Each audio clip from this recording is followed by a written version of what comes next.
നമസ്കാരം.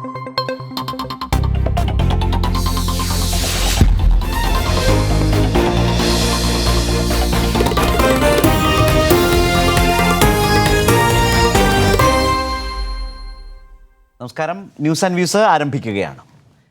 UDFന്റെ തോൽവിയിൽ ചർച്ചയാകുന്നത് മുസ്ലിം ലീഗിന്റെ താല്പര്യങ്ങളാണ്.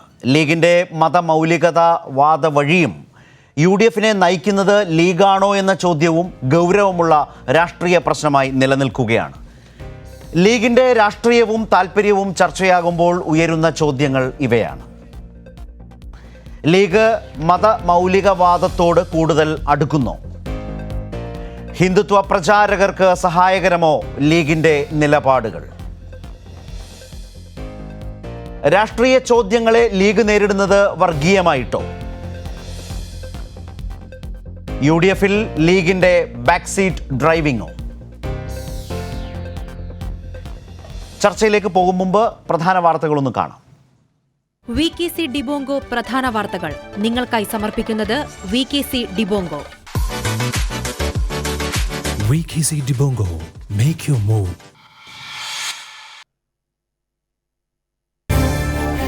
മുസ്ലിം ലീഗ് മതമൗലികവാദത്തിലേക്ക് നീങ്ങുന്നുവെന്ന് വിജയരാഘവൻ. ലീഗും RSSും തമ്മിൽ ധാരണയെന്നും വിജയരാഘവൻ. രാഷ്ട്രീയം ഉപേക്ഷിച്ച് മതസാമുദായിക സ്വത്വം ലീഗ് സ്വീകരിച്ചുവെന്ന് മന്ത്രി KT ജലീൽ. കാസർഗോഡ് വീടുകളിൽ കയറി സ്ത്രീകളെ അടക്കം മർദ്ദിച്ച് മുസ്ലിം ലീഗിന്റെ അക്രമം.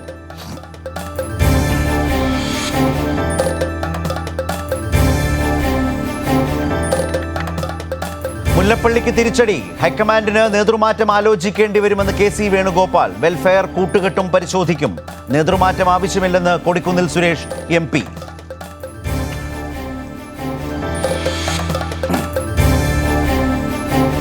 സത്യപ്രതിജ്ഞ ചെയ്ത് ചുമതലയേറ്റ തദ്ദേശഭരണ ജനപ്രതിനിധികൾ. ചരിത്രത്തിലാദ്യമായി പത്തനംതിട്ട നഗരസഭയിൽ ഇടത് ഭരണം. പാലക്കാട് നഗരസഭയിലേക്ക് ദേശീയ പതാകയുമായി ഇടതംഗങ്ങൾ. BJP അംഗങ്ങളുടെ നടപടിയിൽ സന്യാസ സമൂഹത്തിനും അതൃപ്തി.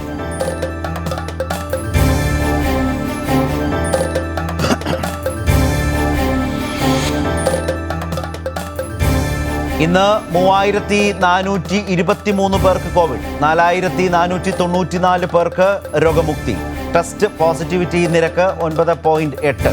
രൂപമാറ്റം വന്ന കൊറോണ വൈറസ് യൂറോപ്പിൽ പടരുന്നു. കുവൈറ്റ് വിമാനത്താവളം അടച്ചു.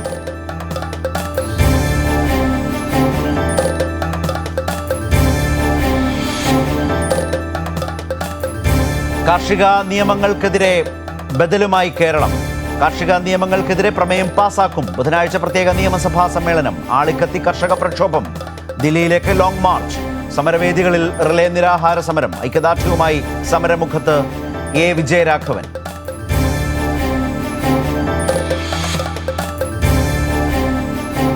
KK മഹേശന്റെ മരണത്തിൽ വെള്ളാപ്പള്ളി നടേശനെതിരെ കേസെടുക്കാൻ കോടതി ഉത്തരവ്. തുഷാറിനെ കൂട്ടുപ്രതിയാക്കണമെന്നും ആലപ്പുഴ കോടതി. കോടതി നടപടി മഹേശന്റെ ഭാര്യ സമർപ്പിച്ച ഹർജി.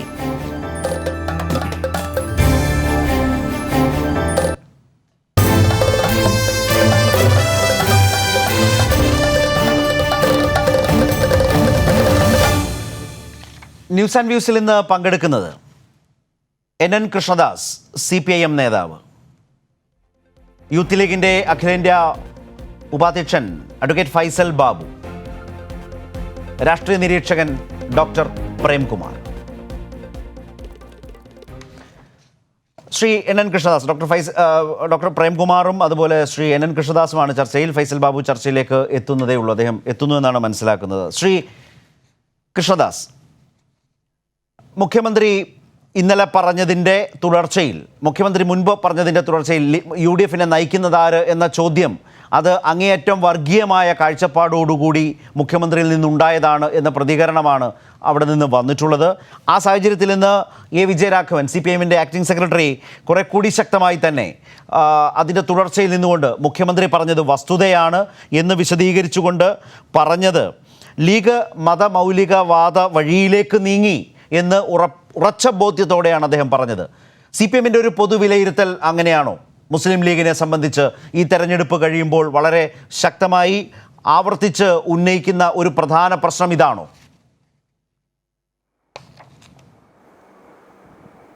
അതായത് തെരഞ്ഞെടുപ്പ് കഴിഞ്ഞപ്പോൾ കോൺഗ്രസ് പാർട്ടിക്കകത്തുണ്ടായ ആഭ്യന്തര ശൈഥില്യവും UDF-ൽ പൊതുവെ രൂപപ്പെട്ടിട്ടുള്ള രാഷ്ട്രീയമായ അവരുടെ ആന്തരിക വൈരുദ്ധ്യങ്ങളും എല്ലാം പുറത്തു വന്ന സമയത്ത് മുഖ്യമന്ത്രി ഒരു അഭിപ്രായം രേഖപ്പെടുത്തി.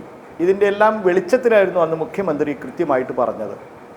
കോൺഗ്രസ് പാർട്ടിയുടെ ആഭ്യന്തര കാര്യങ്ങളിൽ ഇടപെട്ടുകൊണ്ട് UDF-ൻ്റെ രാഷ്ട്രീയ നേതൃത്വം മുസ്ലിം ലീഗ് ഏറ്റെടുക്കുകയാണോ എന്ന് വസ്തുതകളുടെയും തെളിവുകളുടെയും പിൻബലത്തിലായിരുന്നു മുഖ്യമന്ത്രി ചോദിച്ചത്. അതിന് എന്തടിസ്ഥാനത്തിലാണ് മുസ്ലിം ലീഗ് അതിനെ ഒരു കമ്മ്യൂണൽ ട്വിസ്റ്റ്, ഒരു വർഗീയമായിട്ടുള്ള ഒരു വഴിതിരിച്ചു വിടാനുള്ള ഒരു നീക്കം അതിൻ്റെ പിന്നിൽ മുസ്ലിം ലീഗ് നടത്തിയത്? ഏതെങ്കിലും ആ വിധത്തിലുള്ളൊരു ലക്ഷ്യം വെച്ചിട്ടാണോ മുഖ്യമന്ത്രി അങ്ങനെ ചോദിച്ചത്? തെളിവുകളുടെ അടിസ്ഥാനത്തിലാണ് മുഖ്യമന്ത്രി അഭിപ്രായം പറഞ്ഞു. ഒന്നാമത്തെ കാര്യം, വെൽഫെയർ പാർട്ടി, അതായത് ജമാഅത്തെ ഇസ്ലാമി, ഇസ്ലാമിക ലോകം സൃഷ്ടിക്കുക എന്ന രാഷ്ട്രീയ ലക്ഷ്യം മുമ്പിൽ വെച്ച് പ്രവർത്തിക്കുന്ന ജമാഅത്തെ ഇസ്ലാമിയുടെ രാഷ്ട്രീയ പാർട്ടിയാണ് വെൽഫെയർ പാർട്ടി. ആ വെൽഫെയർ പാർട്ടിയുമായിട്ട് പരസ്യമായിട്ടുള്ള രാഷ്ട്രീയ ബന്ധത്തിന് മുൻകൈ എടുത്തത് മുസ്ലിം ലീഗാണ്. കോൺഗ്രസ് പാർട്ടി അതിന് നിർബന്ധിക്കപ്പെടുകയായിരുന്നു. എന്തുകൊണ്ടാണ് ഞാനിത് പറയുന്നത് കോൺഗ്രസ് പാർട്ടി അതിന് നിർബന്ധിക്കപ്പെടുകയായിരുന്നു എന്നുള്ളത്? കോൺഗ്രസ് പാർട്ടിയുടെ അഖിലേന്ത്യാ നേതൃത്വത്തിൻ്റെ രാഷ്ട്രീയത്തിന് വിരുദ്ധമായിരുന്നു ഈ നിലപാട്. ഇത്തരത്തിലുള്ള മതമൗലിക വാദ പ്രസ്ഥാനങ്ങളുമായി സമരസപ്പെടുക, അവരുമായിട്ട് ഐക്യപ്പെടുക എന്നുള്ളത് കോൺഗ്രസ് പാർട്ടിയുടെ അഖിലേന്ത്യാ നേതൃത്വത്തിൻ്റെ പ്രഖ്യാപിതമായ രാഷ്ട്രീയ നിലപാടുകൾക്ക് വിരുദ്ധമാണ്. എന്നാൽ കോൺഗ്രസ് നേതൃത്വത്തിലെ കേരളത്തിലെ കോൺഗ്രസ് നേതൃത്വത്തിൽ ഒരു വിഭാഗത്തിന് മുസ്ലിം ലീഗിൻ്റെ ആ സമ്മർദ്ദത്തിന് വഴിപ്പെടേണ്ടി വന്നു. അതാണ് കോൺഗ്രസ് പാർട്ടിയിൽ ഈ സംഭവത്തെ സംബന്ധിച്ച് പരസ്യമായിട്ടുള്ള വിവാദങ്ങളിലേക്ക് തന്നെ വന്നെത്തിയത്. രണ്ടാമത്തെ കാര്യം, തെരഞ്ഞെടുപ്പ് കഴിഞ്ഞ് UDF-നുണ്ടായ കനത്ത പരാജയത്തെ തുടർന്ന് UDF-നെ മെച്ചപ്പെടുത്തുന്നതിന് വേണ്ടി എന്ന വ്യാജേന മുസ്ലിം ലീഗ് നേതൃത്വം മുമ്പിലേക്ക് വെച്ച് കോൺഗ്രസ് പാർട്ടിയുടെ നേതൃമാറ്റമായിരുന്നു. സാധാരണഗതിയിൽ പതിവില്ലാതെ വേറൊരു രാഷ്ട്രീയ പാർട്ടിയുടെ ആഭ്യന്തര കാര്യങ്ങളിൽ എത്ര സൗഹാർദ്ദത്തിലുള്ള രാഷ്ട്രീയ പാർട്ടി ആണെങ്കിൽ പോലും മറ്റൊരു രാഷ്ട്രീയ പാർട്ടി ഇടപെടാറില്ല. ഇങ്ങനെ 2-3 തെളിവുകളുടെ അടിസ്ഥാനത്തിലായിരുന്നു മുഖ്യമന്ത്രി ഈ അഭിപ്രായം പറഞ്ഞത്. എന്തിനാണ് അതിനെ വേറൊരു അർത്ഥത്തിലേക്ക് അതിനെ ട്വിസ്റ്റ് ചെയ്ത് കൊണ്ടുപോകാൻ മുസ്ലിം ലീഗ് നേതൃത്വം നോക്കിയത്? അവരുടെ ഉള്ളിൽ, മുസ്ലിം ലീഗിൻ്റെ ഉള്ളിൽ, രാഷ്ട്രീയത്തിൻ്റെ ഉള്ളിൽ മതമൗലികവാദ സ്വഭാവം മുട്ടിട്ട് വിടരുന്നു, അതിപ്പോൾ വിടരാൻ തുടങ്ങിയിരിക്കുന്നു എന്നതുകൊണ്ടാണ് അവർക്ക് അത് പറയേണ്ടി വന്നത്. നേരത്തെ ഏതാനും വർഷം മുമ്പും നമ്മൾ ഉദാഹരിച്ചെടുക്കുകയാണെങ്കിൽ, നമ്മളൊന്ന് ചിന്തിച്ചു പോയാൽ, ഏതാനും വർഷം മുമ്പ് പണ്ട് മുസ്ലിം ലീഗിൻ്റെ സമുന്നതനായിട്ടുള്ള നേതാവ്, പണ്ടെന്ന് പറഞ്ഞാൽ ഒരുപാട് പണ്ടല്ല, ഏതാനും വർഷങ്ങൾക്ക് മുമ്പാണ്, കുഞ്ഞാലിക്കുട്ടി സാഹിബിനെതിരായി വ്യക്തിപരമായിട്ടുള്ള ഒരു ആരോപണം ഉയർന്നു വന്നു. ഞാൻ എന്തെന്നൊന്നും ഇപ്പോൾ ഈ ചർച്ചയിൽ അത് വീണ്ടും ഉന്നയിക്കാൻ ഉദ്ദേശിക്കുന്നില്ല, എല്ലാവർക്കും അറിയുന്ന കാര്യമാണ്. തികച്ചും വ്യക്തിപരമായിട്ടുള്ള ആക്ഷേപമായിരുന്നു കുഞ്ഞാലിക്കുട്ടി സാഹിബിനെതിരായിട്ട് ഉയർന്നു വന്നത്. അപ്പോൾ ഒരു നേതാവിനെതിരെ വ്യക്തിപരമായിട്ടൊരു ഉയർന്നു വന്ന ആരോപണത്തെ രാഷ്ട്രീയ പാർട്ടി എന്നുള്ള നിലയ്ക്ക് മുസ്ലിം ലീഗ് എങ്ങനെയാണ് നേരിട്ടത്? ഇത് സമുദായത്തെ തകർക്കാനുള്ള നീക്കമാണ്, അതുകൊണ്ട് സമുദായമാകെ ഇതിനെ ഒന്നിച്ച് നേരിടണം എന്ന് പറഞ്ഞ് അതിനെ ആ വിധത്തിലേക്കായിരുന്നു കൊണ്ടുപോയത്. ഒരു വ്യക്തിപരമായിട്ടുള്ള ആക്ഷേപത്തെ, ഒരാൾക്കെതിരായിട്ട് ഉയർന്നു വന്ന വ്യക്തിപരമായിട്ടുള്ള ആരോപണം എന്നുള്ള നിലയ്ക്ക് നേരിടാനല്ല ശ്രമിച്ചത്. മുസ്ലിം സമുദായത്തെ മുഴുവൻ ഒരു ആകെ ഹാലിളക്കി അണിനിരത്തുന്ന സ്വഭാവത്തിലേക്കായിരുന്നു അവർ വന്നത്. മുസ്ലിം ലീഗിൻ്റെ ഈ മാറ്റത്തിന് കുറച്ചുകൂടി പഴയ സംഭവവുമായി ബന്ധപ്പെടുത്താൻ കൂടി ഞാൻ ആഗ്രഹിക്കുകയാണ്. ഞാൻ രാഷ്ട്രീയ പ്രവർത്തനമോ, എനിക്ക് രാഷ്ട്രീയമായിട്ടല്ല, സാധാരണഗതിയിൽ തന്നെ ഓർമ്മ വയ്ക്കുന്ന കാലത്തിന് മുമ്പ് നടന്നിട്ടൊരു സംഭവമാണ്. പണ്ഡിറ്റ് ജവഹർലാൽ നെഹ്റു കോഴിക്കോട്ട് വന്ന് നടത്തിയിട്ടുള്ളൊരു പ്രസംഗത്തിൽ മുസ്ലിം ലീഗിനെ ചത്ത കുതിര എന്ന് പണ്ഡിറ്റ് ജവഹർലാൽ നെഹ്റു വിശേഷിപ്പിച്ചു. അതിൻ്റെ ശരിതെറ്റുകൾ അവിടെ ഇരിക്കട്ടെ, പക്ഷേ മുസ്ലിം ലീഗിനെ ചത്ത കുതിര എന്ന് പറഞ്ഞ് പണ്ഡിറ്റ് ജവഹർലാൽ നെഹ്റു വിശേഷിപ്പിച്ചപ്പോൾ അതൊരു രാഷ്ട്രീയമായിട്ടുള്ള ആക്രമണം ആണ് എന്നത് കണ്ട് തികച്ചും രാഷ്ട്രീയമായിട്ടുള്ള പ്രത്യാക്രമണമായിരുന്നു മുസ്ലിം ലീഗ് നേതൃത്വം അന്ന് നടത്തിയത്. വർഗീയമായിട്ടോ അല്ലെങ്കിൽ ഒരു സാമുദായികമായി വിഭജനം ഉണ്ടാക്കാനോ ആയിരുന്നില്ല അന്ന് മുസ്ലിം ലീഗ് നേതൃത്വം അതിനെ എതിർത്തുകൊണ്ട് ശ്രമിച്ചത്. അതിനെ നേരിടാൻ വേണ്ടി അവർ നടത്തിയ രാഷ്ട്രീയ ശ്രമം അങ്ങനെയായിരുന്നു. പണ്ഡിറ്റ് ജവഹർലാൽ നെഹ്റു അന്ന് നടത്തിയത് സമ്പൂർണ്ണമായിട്ട് ഒരു രാഷ്ട്രീയ വിമർശനമാണ്. ആ രാഷ്ട്രീയ വിമർശനത്തെ തികച്ചും രാഷ്ട്രീയമായി തന്നെ നേരിടുക, ഇതായിരുന്നു മുസ്ലിം ലീഗിൻ്റെ പഴയ നേതൃത്വം അന്ന് കൈക്കൊണ്ട സമീപനം. എന്നാൽ അവിടെ നിന്ന് ഇപ്പോഴത്തെ കാലത്തേക്ക് മുസ്ലിം ലീഗ് വരുമ്പോൾ മുസ്ലിം ലീഗിനെതിരായി എന്ത് രാഷ്ട്രീയ വിമർശനം ഉന്നയിച്ചാലും അതിനെ ഒരു മതമൗലികവാദ അടിസ്ഥാന സ്വഭാവത്തിലാണ് മുസ്ലിം ലീഗ് നേതൃത്വം കൈകാര്യം ചെയ്യുന്നത്. അത് മുസ്ലിം ലീഗ് എന്ന് പറയുന്ന രാഷ്ട്രീയ പാർട്ടിയുടെ ആശയ രൂപീകരണത്തിലും അവരുടെ രാഷ്ട്രീയ ലക്ഷ്യങ്ങളിലും അറിയാതെ മുട്ടിട്ട് വിടർന്ന് രൂപപ്പെട്ടു വന്നിട്ടുള്ള മതമൗലികവാദ രാഷ്ട്രീയത്തിൻ്റെ സ്വഭാവമാണ് ഞാൻ ഈ പറഞ്ഞ 3-4 ഉദാഹരണങ്ങളിലൂടെ നമുക്ക് പറയാൻ സാധിക്കുക. എന്തിനാണ് അവരിങ്ങനെ ട്വിസ്റ്റ് ചെയ്തത് മുഖ്യമന്ത്രിയുടെ ഈ വിമർശനത്തെ? മുഖ്യമന്ത്രി തെളിവുകളുടെ പിൻബലത്തിലായിരുന്നു അത് പറഞ്ഞത്, ഞാൻ ആവർത്തിക്കുന്നില്ല ഇത്. അപ്പോൾ ഇങ്ങനെ മുഖ്യമന്ത്രി പറഞ്ഞതിനെ എന്തിനായിരുന്നു മുസ്ലിം ലീഗ് ഈ വിധത്തിലേക്ക് ട്വിസ്റ്റ് ചെയ്തത് എന്ന് നോക്കുമ്പോഴാണ് അവരുടെ ഉള്ളിൽ ഉള്ള ഈ അവസ്ഥാവിശേഷത്തെ, മാറ്റത്തിൻ്റെ അവസ്ഥാവിശേഷത്തെ നമുക്ക് കാണാൻ സാധിക്കുക. എനിക്ക് ആമുഖമായി ശരത് ചോദിച്ചതിനോട് ഇത്രയാണ് പറയാനുള്ളത്. ഇനി എൻ്റെ മാന്യ സുഹൃത്തുക്കൾ, വിശേഷിച്ച് മുസ്ലിം ലീഗിൻ്റെ പ്രതിനിധി കൂടി അവരുടെ നിലപാട് വിശദീകരിക്കുമ്പോൾ എനിക്ക് അതിനോടുള്ള പ്രതികരണം നടത്തുക എളുപ്പമായിരിക്കുമെന്ന് ഞാൻ കരുതുന്നു. താങ്കളേക്ക് മടങ്ങി വരാം.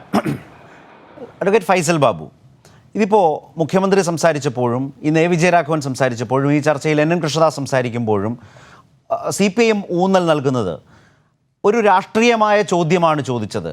UDFൻ്റെ രാഷ്ട്രീയ നേതൃത്വം, മതപരമായ നേതൃത്വം എന്നല്ല, രാഷ്ട്രീയ നേതൃത്വം ലീഗ് ഏറ്റെടുക്കുന്നോ എന്ന മുസ്ലിം ലീഗ് എന്ന രാഷ്ട്രീയ പാർട്ടിയോട് ചോദിക്കുമ്പോൾ അതിനെ വർഗീയമായിട്ടാണോ മുസ്ലിം ലീഗ് കാണുന്നത് ശരിയാണോ എന്നൊരു ചോദ്യം.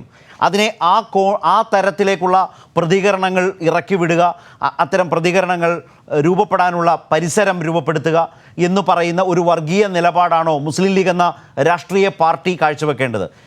പോട്ടെ, ഈ ചർച്ചയിൽ ഇപ്പോൾ ശ്രീ NN കൃഷ്ണദാസ് അത് ഒരു രാഷ്ട്രീയ ആക്ഷേപമായി ഉന്നയിച്ചങ്ങനെ പോകാതെ അതിന് ചരിത്രപരമായി തന്നെ നമ്മുടെ മുമ്പിലുള്ള ഒന്നിലധികം ഉദാഹരണങ്ങൾ ചൂണ്ടിക്കാട്ടിയാണ് ലീഗിൻ്റെ ഇപ്പോഴത്തെ ഈ സമീപനത്തെ വിമർശിച്ചിട്ടുള്ളത്.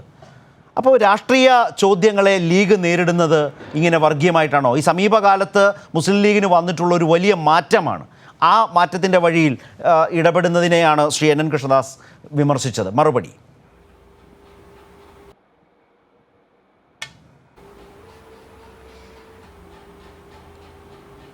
വർഗീയമായ അജണ്ടകൾ ഒളിപ്പിച്ച് കടത്തിയ കേരളം ഇപ്പോൾ കേട്ടുകൊണ്ടിരിക്കുന്നത്. CPM ഇത് ഇപ്പോൾ മാത്രം നടത്തിയതെന്ന് ഞാൻ കരുതുന്നില്ല. നേരത്തെ VS അച്യുതാനന്ദൻ പരാമർശങ്ങൾ നടത്തിയിട്ടുണ്ട്. കേരളം കുഞ്ഞുഞ്ഞും കുഞ്ഞുമാണിയും കുഞ്ഞാലിക്കുട്ടിയും നിയന്ത്രിക്കുന്നു UDF എന്ന് നേരത്തെ പറഞ്ഞു. കോടിയേരി ബാലകൃഷ്ണൻ പറഞ്ഞത് അമീറും ഹസ്സനും കുഞ്ഞാലിക്കുട്ടിയും കാര്യങ്ങൾ നിയന്ത്രിക്കുന്നു എന്നാണ്. അപ്പോൾ ഒരു പഞ്ചായത്ത് തെരഞ്ഞെടുപ്പ് അതിനെ രാഷ്ട്രീയമായി വിശകലനം ചെയ്യേണ്ടതിന് പകരം സാമുദായികമായ ധ്രുവീകരണത്തിൻ്റെ, വർഗീയമായ ധ്രുവീകരണത്തിൻ്റെ ഇപ്പോൾ CPM നടത്തുന്ന ഈ പ്രസ്താവനകളും ഈ യുദ്ധവും അതിൻ്റെ ആത്യന്തികമായ ഗുണഭോക്താക്കൾ ഒരിക്കലും CPM ആകില്ല എന്ന് CPMൻ്റെ നേതൃത്വത്തെ ഓർമ്മപ്പെടുത്താനുള്ളൂ.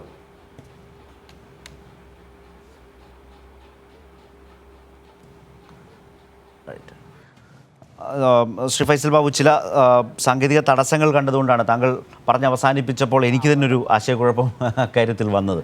പക്ഷേ ഫൈസൽ ബാബു, ഇതിലൊരു പ്രശ്നം, മുസ്ലിം ലീഗ് ഞാൻ മുമ്പ് പറഞ്ഞൊരു രാഷ്ട്രീയ പാർട്ടിയാണ്.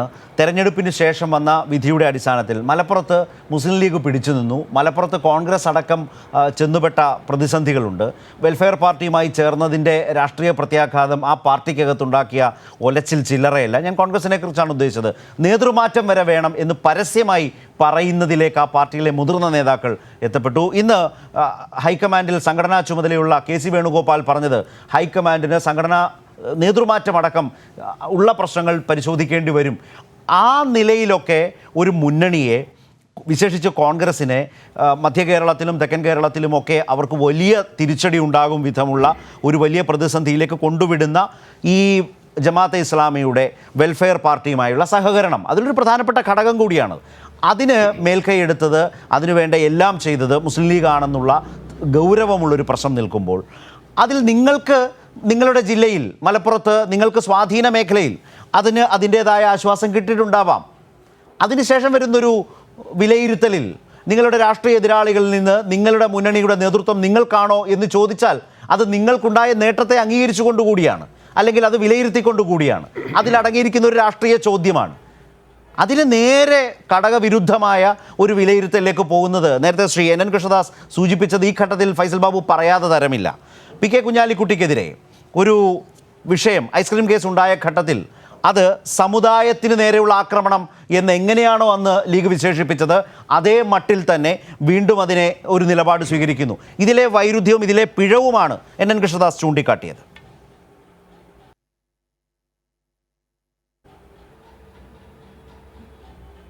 അല്ല, ഒരു തെരഞ്ഞെടുപ്പിന് ശേഷം രാഷ്ട്രീയ വിശകലനം നടത്തുമ്പോൾ രാഷ്ട്രീയമായി നിങ്ങൾ വിശകലനം ചെയ്യുക. നിങ്ങൾ എന്തിനാണ് അതിന് നിറങ്ങളെ കൊണ്ടുവരുന്നത്?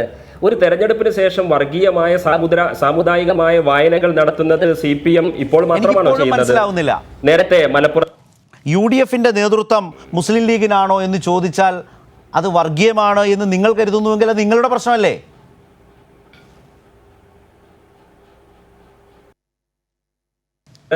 ഉപതെരഞ്ഞെടുപ്പിൽ കുഞ്ഞാലിക്കുട്ടി സാഹിബ് വിജയിക്കുമ്പോൾ മലപ്പുറത്തിന്റെ ഉള്ളം വർഗീയമാണ് എന്ന് പറഞ്ഞ കടകംപള്ളി സുരേന്ദ്രന്റെ പ്രസ്താവനയെ നിങ്ങൾ ഏതു പരിപ്രേക്ഷ്യത്തിൽ വായിക്കും? വിശകലനത്തിന്റെ മാനദണ്ഡത്തിൽ അതിനെ വായിക്കും. അപ്പോൾ ഏതു കാലത്തും ഏറ്റവും നിർഭാഗ്യകരമാണിത്. ഇടതുപക്ഷം പോലുള്ള ഒരു രാഷ്ട്രീയമായി വിഷയങ്ങളെ കാണേണ്ടതിന് പകരം അവർ സാമുദായികമായി കാര്യങ്ങളെ മിസ്ഗൈഡ് ചെയ്യുന്നു, ഭൂരിപക്ഷ കൺസോളിഡേഷന് വേണ്ടി ശ്രമിക്കുന്നു. നിങ്ങൾ അതിൻ്റെ ഗുണക്കേണ്ടത് അങ്ങനെ നിങ്ങൾ നടത്തുന്ന സമയത്ത് അതിനെ മോണിറ്റൈസ് ചെയ്യാൻ മറ്റൊരു പാർട്ടി കേരളത്തിൽ കാത്തു നിൽക്കുന്നുണ്ട്. അവരായിരിക്കും അതിൻ്റെ ഗുണഭോക്താക്കൾ എന്ന ഈ പ്രസ്താവനകളും ഈ വാചക കസർത്തുകളും അടിയന്തരമായി അവർക്ക് അവസാനിപ്പിക്കാൻ സാധിക്കുമെന്നാണ് ഞാൻ കരുതുന്നത്. ശരി, ഞാൻ താങ്കളിലേക്ക് മടങ്ങി വരാം ഫൈസൽ ബാബു. ഞാൻ ഡോക്ടർ പ്രേംകുമാറിലേക്ക് വരും മുമ്പ് ഇരുവർക്കുമിടയിൽ ഇക്കാര്യത്തിൽ ഒരു തർക്കം ഉള്ളതുകൊണ്ട് ശ്രീ NN കൃഷ്ണദാസ്, PK കുഞ്ഞാലിക്കുട്ടിയുടെ കേസ് വന്ന കാലത്ത് അന്ന് ലീഗ് എടുത്ത അതിന് കൊടുത്തൊരു നിറത്തെക്കുറിച്ച്, അതിന് കൊടുത്തൊരു ഒരു വാചകത്തെക്കുറിച്ച്, അതിന് കൊടുത്തൊരു പ്രതീതിയെക്കുറിച്ച് താങ്കൾ പറഞ്ഞല്ലോ. അപ്പോൾ മറുഭാഗത്ത് മുൻകാലങ്ങളിൽ ഇടതുപക്ഷത്ത് നിന്ന് ഉയർന്നു കേട്ടിട്ടുള്ള ചില പരാമർശങ്ങൾ എന്ന പേരിൽ ഫൈസൽ ബാബു ചിലത് അനുസ്മരിപ്പിച്ചുകൊണ്ടാണ് ഇപ്പോഴും അതേ മട്ടിൽ സംസാരിക്കുന്നത്. പക്ഷേ അപ്പോഴും ഒരു പ്രശ്നമുണ്ട്. മുഖ്യമന്ത്രി പറഞ്ഞതിലെ രാഷ്ട്രീയ ചോദ്യത്തെ അഡ്രസ്സ് ചെയ്യാൻ ലീഗ് തയ്യാറാകുന്നില്ല. അതെനിക്ക് മനസ്സിലായി, അല്ലെങ്കിൽ താങ്കൾ പറഞ്ഞൊരു പ്രശ്നം നിൽക്കുന്നുണ്ട്. പക്ഷേ ഇതിനിങ്ങനൊരു കളർ നൽകാൻ അല്ലെങ്കിൽ ഇങ്ങനെ ഒരു ഇമേജ് കൊടുക്കാൻ, ഒരു ബിൽഡപ്പിന് സത്യത്തിൽ മുൻകാല പരാമർശങ്ങളെ ഉപയോഗിക്കുകയാണ് മുസ്ലിം ലീഗ് ചെയ്യുന്നത്. അതുകൊണ്ട് ഇതും അങ്ങനെയാണ് എന്നാണ് ലീഗിൻ്റെ വാദം.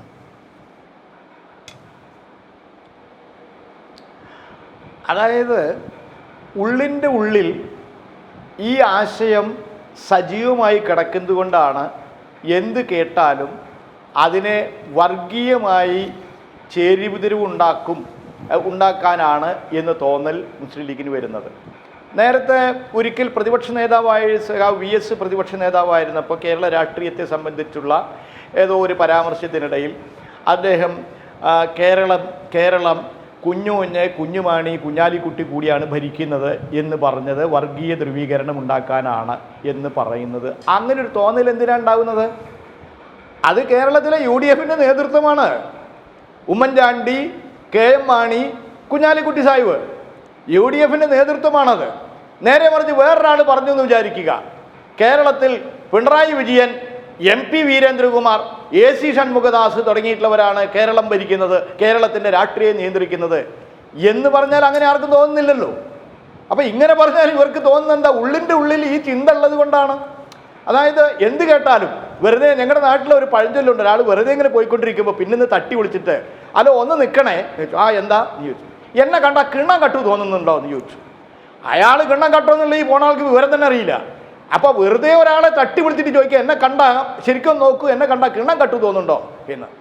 അങ്ങനത്തെ ഒരു തോന്നൽ മുസ്ലിം ലീഗിൻ്റെ ഉള്ളിൽ കിടക്കുന്നത് കൊണ്ടാണ് എന്ത് കേട്ടാലും ഇത് വർഗീയമാണെന്ന് തോന്നുന്നത്. ഞാൻ അതിനാ ഉദാഹരണം പറഞ്ഞത്. എൻ്റെ സഹോദരൻ മുസ്ലിം ലീഗിൻ്റെ പ്രതിനിധി, അദ്ദേഹത്തിന് എനിക്ക് ഓർമ്മ വയ്ക്കുന്ന കാലം മുമ്പ് നടന്ന ഒരു രാഷ്ട്രീയ സംഭവത്തിലേക്കായിരുന്നു ഞാൻ. അദ്ദേഹം അത് ശ്രദ്ധിച്ചോ എത്തുന്നതിൻ്റെ ഇടയിൽ കേട്ടോ എന്ന് എനിക്കറിയില്ല. പണ്ട് ജവഹർലാൽ നെഹ്റു കോഴിക്കോട്ട് കടപ്പുറത്ത് നടത്തിയിട്ടുള്ള ഒരു പ്രസംഗത്തിലായിരുന്നു മുസ്ലിം ലീഗിനെ ചത്ത കുതിര എന്ന് വിശേഷിപ്പിച്ചത്. അതിൻ്റെ സാങ്കത്യമോ അസാങ്കത്യമോ അവിടെ ഇരിക്കട്ടെ, അതിപ്പോൾ നമ്മുടെ ചർച്ചാ വിഷയമല്ല. പക്ഷെ അന്ന് മുസ്ലിം ലീഗിൻ്റെ നേതൃത്വം അതിനെ നേരിട്ടത് വർഗീയമായിട്ടല്ല, അന്ന് അതിന് നേതൃത്വം രാഷ്ട്രീയമായിട്ടായിരുന്നു പണ്ഡിറ്റ് ജവഹർലാൽ നെഹ്റുവിന്റെ ആ ഒരു വിമർശനത്തെ നേരിട്ടത്. ആ ഒരു രാഷ്ട്രീയത്തിൽ നിന്ന് എന്തു പറഞ്ഞാലും അത് ഒരു പിന്നാമ്പുറത്തു കൂടെ വായിച്ചെടുക്കുന്ന ഒരു സ്വഭാവത്തിലേക്ക് മുസ്ലിം ലീഗ് എന്തുകൊണ്ട് മാറി? ആ മാറ്റത്തെയാണ് അവർക്ക് ഉള്ളിൻ്റെ ഉള്ളിൽ മൊട്ടിട്ട് വിടരുന്ന മതമൗലികവാദത്തിൻ്റെ മുകുളങ്ങളുണ്ട്, അതിപ്പോൾ വിടരാൻ തുടങ്ങിയിരിക്കുന്നു എന്ന് വിമർശനം ഉന്നയിക്കാനുള്ള തെളിവായി ഈ വിമർശകർ ഉന്നയിക്കുന്നത്. രണ്ടാമത്തെ കാര്യം, എന്തിനാണ് മുസ്ലിം ലീഗ് ജമാഅത്തെ ഇസ്ലാമിയുമായിട്ടുള്ള രാഷ്ട്രീയ മുന്നണി ഉണ്ടാക്കിയത്? ആ ജമാഅത്തെ ഇസ്ലാമിയുമായിട്ടുള്ള രാഷ്ട്രീയ മുന്നണി ഉണ്ടാക്കുന്നതിന് നേതൃത്വം കൊടുത്ത മുസ്ലിം ലീഗാണ്. കോൺഗ്രസിലെ ഒരു വിഭാഗം ഇപ്പോഴും അതിനോട് യോജിക്കുന്നില്ല. അഖിലേന്ത്യാ കോൺഗ്രസ് പാർട്ടി അതിനെതിരാണ്. കോൺഗ്രസ് പാർട്ടിയുടെ പ്രഖ്യാപിത രാഷ്ട്രീയ നിലപാടിന് വിരുദ്ധമാണത്. ആ രാഷ്ട്രീയ നിലപാട് കേരളത്തിൽ ഒരു വിഭാഗം കോൺഗ്രസ്സുകാരെ യോജിക്കുന്നുള്ളൂ. അപ്പൊ അതിന് യോജിക്കാത്ത കോൺഗ്രസ് നേതൃത്വത്തെ മാറ്റി ലീഗിന്റെ ഇത്തരത്തിലുള്ള വിഭജിത അജണ്ടകൾക്ക് മുഴുവൻ തലയാട്ടുന്ന ഒരു നേതൃത്വമാക്കി കേരളത്തിലെ കോൺഗ്രസിനെ മാറ്റാനാണോ നേതൃമാറ്റം മുസ്ലിം ലീഗ് ആവശ്യപ്പെട്ടത് എന്ന തികച്ചും രാഷ്ട്രീയമായിട്ടുള്ള വളരെ രാഷ്ട്രീയമായിട്ടൊരു ചോദ്യമാണ് കേരളത്തിന്റെ ആദരണീയനായിട്ടുള്ള മുഖ്യമന്ത്രി ചോദിച്ചത്. അതിനെ എന്തിനാണ് നിങ്ങൾ ദുർവ്യാഖ്യാനം ചെയ്ത് വർഗീയമാക്കുന്നത്? ആരുടെ മനസ്സിലാണ് വർഗീയത? അതാണ് ഞാൻ ചോദിക്കുന്നത്. ഇനി എന്ത് തെളിവ് വേണം? ഇതിനെ രാഷ്ട്രീയമായിട്ട് നേരിടാൻ എന്തുകൊണ്ടാണ് മുസ്ലിം ലീഗ് തയ്യാറാവാത്തത്? ആരുടെ ഉള്ളിൻ്റെ ഉള്ളിലാണ് വർഗീയതയുള്ളത്? മതമൗലികവാദ സ്വഭാവത്തിലേക്ക് ലീഗ് തെന്നി പോയിരിക്കുന്നു എന്നതിൻ്റെ അവസാനത്തെ ഉദാഹരണമായിട്ടാണ് ഞങ്ങളിത് സൂചിപ്പിക്കുന്നത്. അല്ല എന്ന് പറയാൻ കേൾക്കാനാണ് എനിക്കിഷ്ടം. മുസ്ലിം ലീഗ് ഒരിക്കലും ഒരു തരത്തിലുള്ള മതമൗലികവാദ പ്രസ്ഥാനങ്ങളുമായിട്ടും ബന്ധപ്പെടില്ല എന്ന് കേൾക്കാൻ ആഗ്രഹിക്കുന്ന ഒരു വ്യക്തിയാണ് ഞാൻ. ലീഗിനോട് എന്ത് രാഷ്ട്രീയമായിട്ടുള്ള അഭിപ്രായ വ്യത്യാസമുണ്ടെങ്കിലും അവിടെ ലീഗ് നിൽക്കുന്നു, ഞങ്ങൾ അങ്ങനെ ഇല്ല എന്ന് ഉറപ്പിച്ച് പറയട്ടെ ലീഗ് നേതൃത്വം. അത് പറയുന്നതിന് പകരം ബാക്കിയുള്ളവരാണെന്നാ പറയുന്നത്. എൻ്റെ രണ്ടാമത്തെ പോയിന്റ്, ചെറിയൊരു സമയം കൂടി എനിക്ക് വേണ്ട. രണ്ടാമത്തെ പോയിന്റ് അദ്ദേഹം ഉന്നയിച്ചത്, ഇങ്ങനെയെല്ലാം പറയുമ്പോൾ ഇതിനെ വർഗീയ ലക്ഷ്യത്തോടു കൂടി മുതലെടുക്കാൻ ഒരു കൂട്ടർ ഈ വരമ്പത്ത് കണ്ണിൽ എണ്ണ ഒഴിച്ച് കാത്തിരിക്കുന്നുണ്ട് എന്ന് മനസ്സിലാക്കണം എന്നൊരു ദുസൂചന കൂടി അദ്ദേഹം നടത്തി. ഞാൻ ചോദിക്കട്ടെ, ആ ആൾക്കാരെ സംബന്ധിച്ച് നിങ്ങൾക്ക് നല്ല ഒരു ജാഗ്രത ഉണ്ടായിരുന്നു എങ്കിൽ അവർക്ക് വളം കൊടുക്കലല്ലേ? നിങ്ങളെ ഈ മതമൗലിക ഇസ്ലാമിക രാഷ്ട്രം സ്ഥാപിക്കാൻ വേണ്ടി, ഇസ്ലാമിക രാഷ്ട്രമല്ല ഇസ്ലാമിക ലോകം സ്ഥാപിക്കാൻ വേണ്ടി പ്രവർത്തിക്കുന്ന മതമൗലികവാദികളായിട്ടുള്ള ജമാഅത്ത് ഇസ്ലാമിയുമായി നിങ്ങൾ മുന്നണി ഉണ്ടാക്കുന്നത്, അതല്ലേ അവർക്ക് ഏറ്റവും വളമാകാൻ പോകുന്നത്? You are feeding each other. നിങ്ങൾ പരസ്പരം വളമിട്ട് കൊടുത്ത് ശക്തിപ്പെടുക എന്ന തന്ത്രത്തിലേക്കാണ് പോകുന്നത്. നിങ്ങളാണ് അത് ചെയ്യുന്നത്. നിങ്ങൾ അതിൽ നിന്ന് പിന്മാറണം. ഞാൻ കേൾക്കാൻ ആഗ്രഹിക്കുന്നത് അതാണ്. ഞങ്ങൾ ഒരിക്കലും മതമൗലികവാദത്തിന്റെ പാതയിലേക്ക് പോവില്ല. ഇസ്ലാമിക ലോകം സൃഷ്ടിക്കണമെന്ന് തത്വമായിട്ട് ഉയർത്തിപ്പിടിച്ച് പ്രവർത്തിക്കുന്ന ജമാഅത്തെ ഇസ്ലാമിയെ ഞങ്ങൾ എതിർക്കുന്നു എന്ന് നിങ്ങളിൽ നിന്ന് കേൾക്കാൻ ആഗ്രഹിക്കുന്ന ഒരു വ്യക്തിയാണ് ഞാൻ. അതാണ് ഞാൻ പറയുന്നത്. അങ്ങനെ പറയൂ നിങ്ങൾ. അതാണ് ഞാൻ പറയുന്നത്. അതിന് പകരം നിങ്ങൾ വീണ്ടും വർഗീയത മറ്റുള്ളവർക്കാണ് എന്ന് പറഞ്ഞുകൊണ്ടിരിക്കുകയാണ്. ഇത്രയുമാണ് എനിക്ക് ഇപ്പോ ശ്രീകൃഷ്ണദാസ്. ഞാൻ വരാം. ഡോക്ടർ പ്രേംകുമാർ, ഇപ്പോൾ താങ്കൾ മലപ്പുറത്ത് ജീവിക്കുന്ന ഒരാളാണ്. ഈ വാദഗതികൾ രണ്ടും മുൻപിലേക്ക് വെക്കുമ്പോൾ ഇപ്പോൾ മലപ്പുറത്തെ റിസൾട്ടൊക്കെ താങ്കൾക്ക് നന്നായി അറിയാം. ലീഗ് പിടിച്ചു നിന്നു. നിലമ്പൂർ കോൺഗ്രസ്സിന് നഗരസഭ അടക്കം പോകും വിധമുണ്ടായിട്ടുള്ള വലിയ പരാജയം, പൊട്ടിപ്പാളീസാകുന്ന നിലയിലുള്ള അവസ്ഥ സംസ്ഥാനത്താകെ അത്തരമൊരു സാഹചര്യം. ഇത് വരുമ്പോഴാണ് അതുമായി ബന്ധപ്പെട്ട ഒരു ചോദ്യം ഉയരുമ്പോൾ അത് വർഗീയമായ ചോദ്യമാണ് എന്ന് മുഖ്യമന്ത്രിയോട് ഈ തരത്തിൽ ലീഗ് മറുപടി പറയുന്നത്. എനിക്ക് തോന്നുന്നത് അങ്ങനെയാണെങ്കിൽ മുസ്ലിം ലീഗ് എന്ന രാഷ്ട്രീയ പാർട്ടിയോട്, ഇപ്പോൾ ശരിയാണ് പാണക്കാട് തങ്ങൾക്ക് ആത്മീയ നേതൃത്വമുള്ള മുസ്ലിം ലീഗ് എന്ന രാഷ്ട്രീയ പാർട്ടിയോട് ഒരു രാഷ്ട്രീയ ചോദ്യവും ആർക്കും ചോദിക്കാനാവില്ലല്ലോ. ഇഷ്ടപ്പെടാത്തൊരു ചോദ്യം വന്നാൽ അതിനെ വർഗീയമായ ഒരു കാറ്റഗറിയിലേക്ക് പെടുത്തുന്നത് രാഷ്ട്രീയപരമായി ഉചിതമാണോ? ഇന്നിപ്പോൾ കെ ടി ജലീൽ പറഞ്ഞ ഒരു വാചകമുണ്ട്. അദ്ദേഹം പറഞ്ഞത് ലീഗിന് വർഗീയ കണ്ണടയാണ്, നമ്മൾ ഈ മഞ്ഞക്കണ്ണ് അല്ലെങ്കിൽ അങ്ങനെയുള്ളവർ കാണുന്നത് എന്ന് പറയുന്നത് പോലെ ലീഗിനെല്ലാം വർഗീയതയാണ്, വർഗീയമായ ഒരു കണ്ണടയാണുള്ളത് എന്ന് ജലീൽ പറഞ്ഞതും താങ്കളുടെ പരാമർശങ്ങളിലേക്ക് വരുമ്പോൾ ആ പരിസരത്തെ സമീപിക്കുന്നതിന് കുറെ കൂടി പ്രസക്തമായ ചില കാര്യങ്ങളാണെന്ന് തോന്നുന്നു. ഇതിൽ ലീഗ് എടുക്കുന്ന ഒരു ആക്ഷേപം, മുഖ്യമന്ത്രി ചോദിച്ച ചോദ്യം, ഇതിനിടയിൽ തെളിവുപരമാണ് ഈ ചോദ്യങ്ങൾ എന്ന ശ്രീ NN കൃഷ്ണദാസിൻ്റെ ആവർത്തനം. മലപ്പുറത്ത് ജീവിക്കുന്ന മലപ്പുറത്തുകാരനല്ലാത്ത ഒരാൾ എന്നുള്ള നിലയ്ക്ക് നന്നായി പറയാം, മുസ്ലിം ലീഗ് എന്നുള്ള പാർട്ടിയെ ഒരു സെക്യുലർ പാർട്ടിയായിട്ട് തന്നെ കാണാനാണ് എനിക്കിഷ്ടം, മോഹം. അങ്ങനെ തന്നെ ലീഗ് തുടരണമെന്ന് അങ്ങനെ തന്നെ തുടരുമെന്ന് പ്രതീക്ഷിക്കുകയും അങ്ങനെ എഴുതുകയും പറയുകയും ചെയ്യുന്ന ഒരാളാണ് ഞാൻ. അങ്ങനെ തന്നെ ആവണമെന്നുള്ളത്. ചെറുതായിട്ടെങ്കിലും ചില സമയത്തെങ്കിലും ഈ ഇലക്ഷനിൽ പ്രത്യേകിച്ചും ചെറുതായിട്ട് അതല്ലാത്ത വഴികളിലേക്ക് മുസ്ലിം ലീഗ് പോകാൻ തുടങ്ങിയിരുന്നു എന്നതിൽ കൺസേൺ ഉള്ള ആളുമായിരുന്നു ഞാൻ. പക്ഷേ എങ്കിലും മലപ്പുറത്തെ ജനങ്ങൾ ലീഗിലുള്ള വിശ്വാസം കംപ്ലീറ്റ് കളഞ്ഞിട്ടുമില്ല. അതങ്ങനെ നിൽക്കണമെന്ന് തന്നെ വിശ്വസിക്കുന്ന ആളാണ് ഞാൻ. ഇടതുപക്ഷ സഹയാത്രിയെ നിങ്ങൾ ഇവിടെ എഴുതി വെച്ചിരിക്കുമ്പോൾ പോലും അതാണ് സത്യം. പക്ഷേ ഇതിൻ്റെ വളരെ ഒരു 10-50 വർഷം പഴക്കമുള്ള ചരിത്രം പറയുന്നതിനേക്കാൾ കൂടുതൽ ഈ പിന്നെ മുഖ്യമന്ത്രിയുടെ ഫേസ്ബുക്ക് പോസ്റ്റ് വന്നതിന് ശേഷമുള്ള ചർച്ചകൾ മാത്രം വായിച്ചാൽ മനസ്സിലാവുന്നൊരു കാര്യം, അതായത് ഒരു അക്യൂസേഷൻ വരുന്നു, ഒരു ആരോപണം ഒരാൾ ഉന്നയിക്കുന്നു. ഇവിടെ പിണറായി വിജയൻ കേരളത്തിൻ്റെ മുഖ്യമന്ത്രിയാണ് പറയുന്നത്. മുഖ്യമന്ത്രി പറയുന്നത് UDF-നകത്ത് കോൺഗ്രസ് ആര് നയിക്കണമെന്നുള്ളത് മുസ്ലിം ലീഗ് തീരുമാനിക്കുന്ന അവസ്ഥയാണ്. ഇത് സാധാരണമല്ല. ആ മുസ്ലിം ലീഗ് UDF-നെ ചെറുതായിട്ട് വർഗീയ വഴികളിലേക്ക് കൊണ്ടുപോവുകയും ചെയ്യുന്നു. അപ്പം ഒരു ആരോപണത്തിനെ കോൺട്രഡിക്റ്റ് ചെയ്യാനുള്ള ഏറ്റവും നല്ല വഴി ആ ആരോപണം ഫാക്ച്വൽ ആണോ അല്ലയോ എന്ന് പറയാന്നുള്ളതാണ്. ഒന്നാമത്തെ വഴി അതാണ്. ഏറ്റവും ലളിതമായിട്ട് അങ്ങനെ ഒരു സംഗതി ഇല്ല എന്ന് പറഞ്ഞാൽ അവിടെ തീരുമായിരുന്ന ബഹളമാണിത്. എൻ്റെ സുഹൃത്ത് അഡ്വക്കേറ്റ് ഫൈസൽ പറയുന്നത് പോലെ ഇതിന് വരമ്പത്ത് വിളവെടുക്കാൻ കാത്തു നിൽക്കുന്ന ആളുകളുടെ അടുത്തേക്കൊന്നും പോകേണ്ട ആവശ്യം ഉണ്ടായിരുന്നില്ല. മുഖ്യമന്ത്രി പറഞ്ഞത് ഫാക്റ്റ് അല്ലെങ്കിൽ അത് അവിടെ വെച്ച് തീരുമായിരുന്നു, ഇങ്ങനൊരു സംഗതി ഇല്ല എന്ന് പറഞ്ഞാൽ മതിയായിരുന്നു. പക്ഷെ അന്ന് ഈ ഫേസ്ബുക്ക് പോസ്റ്റ് വന്നതിന് ശേഷം നടത്തിയ പത്രസമ്മേളനത്തിൽ അതല്ല പറയുന്നത്. രണ്ടാമത് ഇതിനെ ഒരു പൊളിറ്റിക്കൽ സ്റ്റേറ്റ്മെൻ്റ് ആയിട്ട് നമുക്ക് കാണാം. രണ്ട് മുന്നണികളാണ്, അതിൽ ഒരു മുന്നണിയുടെ നേതാവായിട്ടുള്ള മുഖ്യമന്ത്രിയുമായിട്ടുള്ള ഒരാൾ രണ്ടാമത്തെ മുന്നണിയിലെ ഏറ്റവും വലിയ പാർട്ടിയുടെ കാര്യങ്ങൾ തീരുമാനിക്കുന്നത് രണ്ടാമത്തെ പാർട്ടിയാണെന്നുള്ളൊരു പൊളിറ്റിക്കൽ ആർഗ്യുമെൻറ്റ് റേസ് ചെയ്യുന്നു. അതിനോട് പൊളിറ്റിക്കലായിട്ടാണ് മറുപടി പറയേണ്ടത്. ഇത് രണ്ടുമല്ല ലീഗ് ചെയ്തത്. ഒരു ഫാക്ച്വൽ അക്യൂസേഷനെ ഫാക്ച്വലായിട്ടും കോൺട്രാഡിക്റ്റ് ചെയ്തില്ല. ഇനി രണ്ടാമതൊരു പൊളിറ്റിക്കലായിട്ട് വായിക്കാവുന്ന ഒരു അക്യൂസേഷനെ പൊളിറ്റിക്കലായിട്ടും കോൺട്രാഡിക്റ്റ് ചെയ്യാതെ കമ്മ്യൂണലായിട്ട് റിപ്ലൈ ചെയ്തു എന്ന് പറയുമ്പോൾ ആ ഫേസ്ബുക്ക് പോസ്റ്റിൽ മുഖ്യമന്ത്രി പറഞ്ഞ സംശയം പോലെ പറഞ്ഞ കാര്യം എസ്റ്റാബ്ലിഷ് ചെയ്യുക എന്നുള്ള വളരെ എന്താ പറയുക പൊളിറ്റിക്കലി ബ്ലെൻഡർ ആയിട്ടുള്ള ഒരു കാര്യമാണ് ലീഗ് ചെയ്തത്. അത് എനിക്ക് മനസ്സിലാവുന്നത് ലീഗിൻ്റെ ആളുകൾ ഇവിടെ ഇപ്പോൾ ചർച്ചയിൽ പങ്കെടുക്കുന്ന പ്രതിനിധിക്ക് പോലും ആ ഒരു ബോധ്യമുണ്ട്. കാരണം അവർ അതിനുശേഷം അതിനോട് റെസ്പോണ്ട് ചെയ്യുന്ന രീതി നോക്കൂ നിങ്ങൾ. ഒരു വിദ്യാർത്ഥി സംഘടനയുടെ ദേശീയ നേതാവായിട്ടുള്ള ഒരാൾ വന്നിട്ട് മുഖ്യമന്ത്രിയെ എന്താ പറയുക വളരെ വളരെ അധിക്ഷേപ രൂപത്തിൽ സംസാരിക്കുകയാണ്. ഞാൻ ഇന്നലെ എഴുതിയിട്ടുണ്ട്. അതായത് ലീഗിൻ്റെ ഉത്തരവാദപ്പെട്ട നേതാക്കന്മാർ ആരും തന്നെ കേരളത്തിലെ ഒരു പിണറായി വിജയനെ പോലുള്ള സീനിയർ ലീഡറെ പറ്റിയിട്ട് അത്തരം ഒരു പദം ഉപയോഗിക്കില്ല. അങ്ങനെ ആണ് പ്രതികരിക്കുന്നത്. പിന്നെ ആ പറഞ്ഞത് ശരിയാണ്.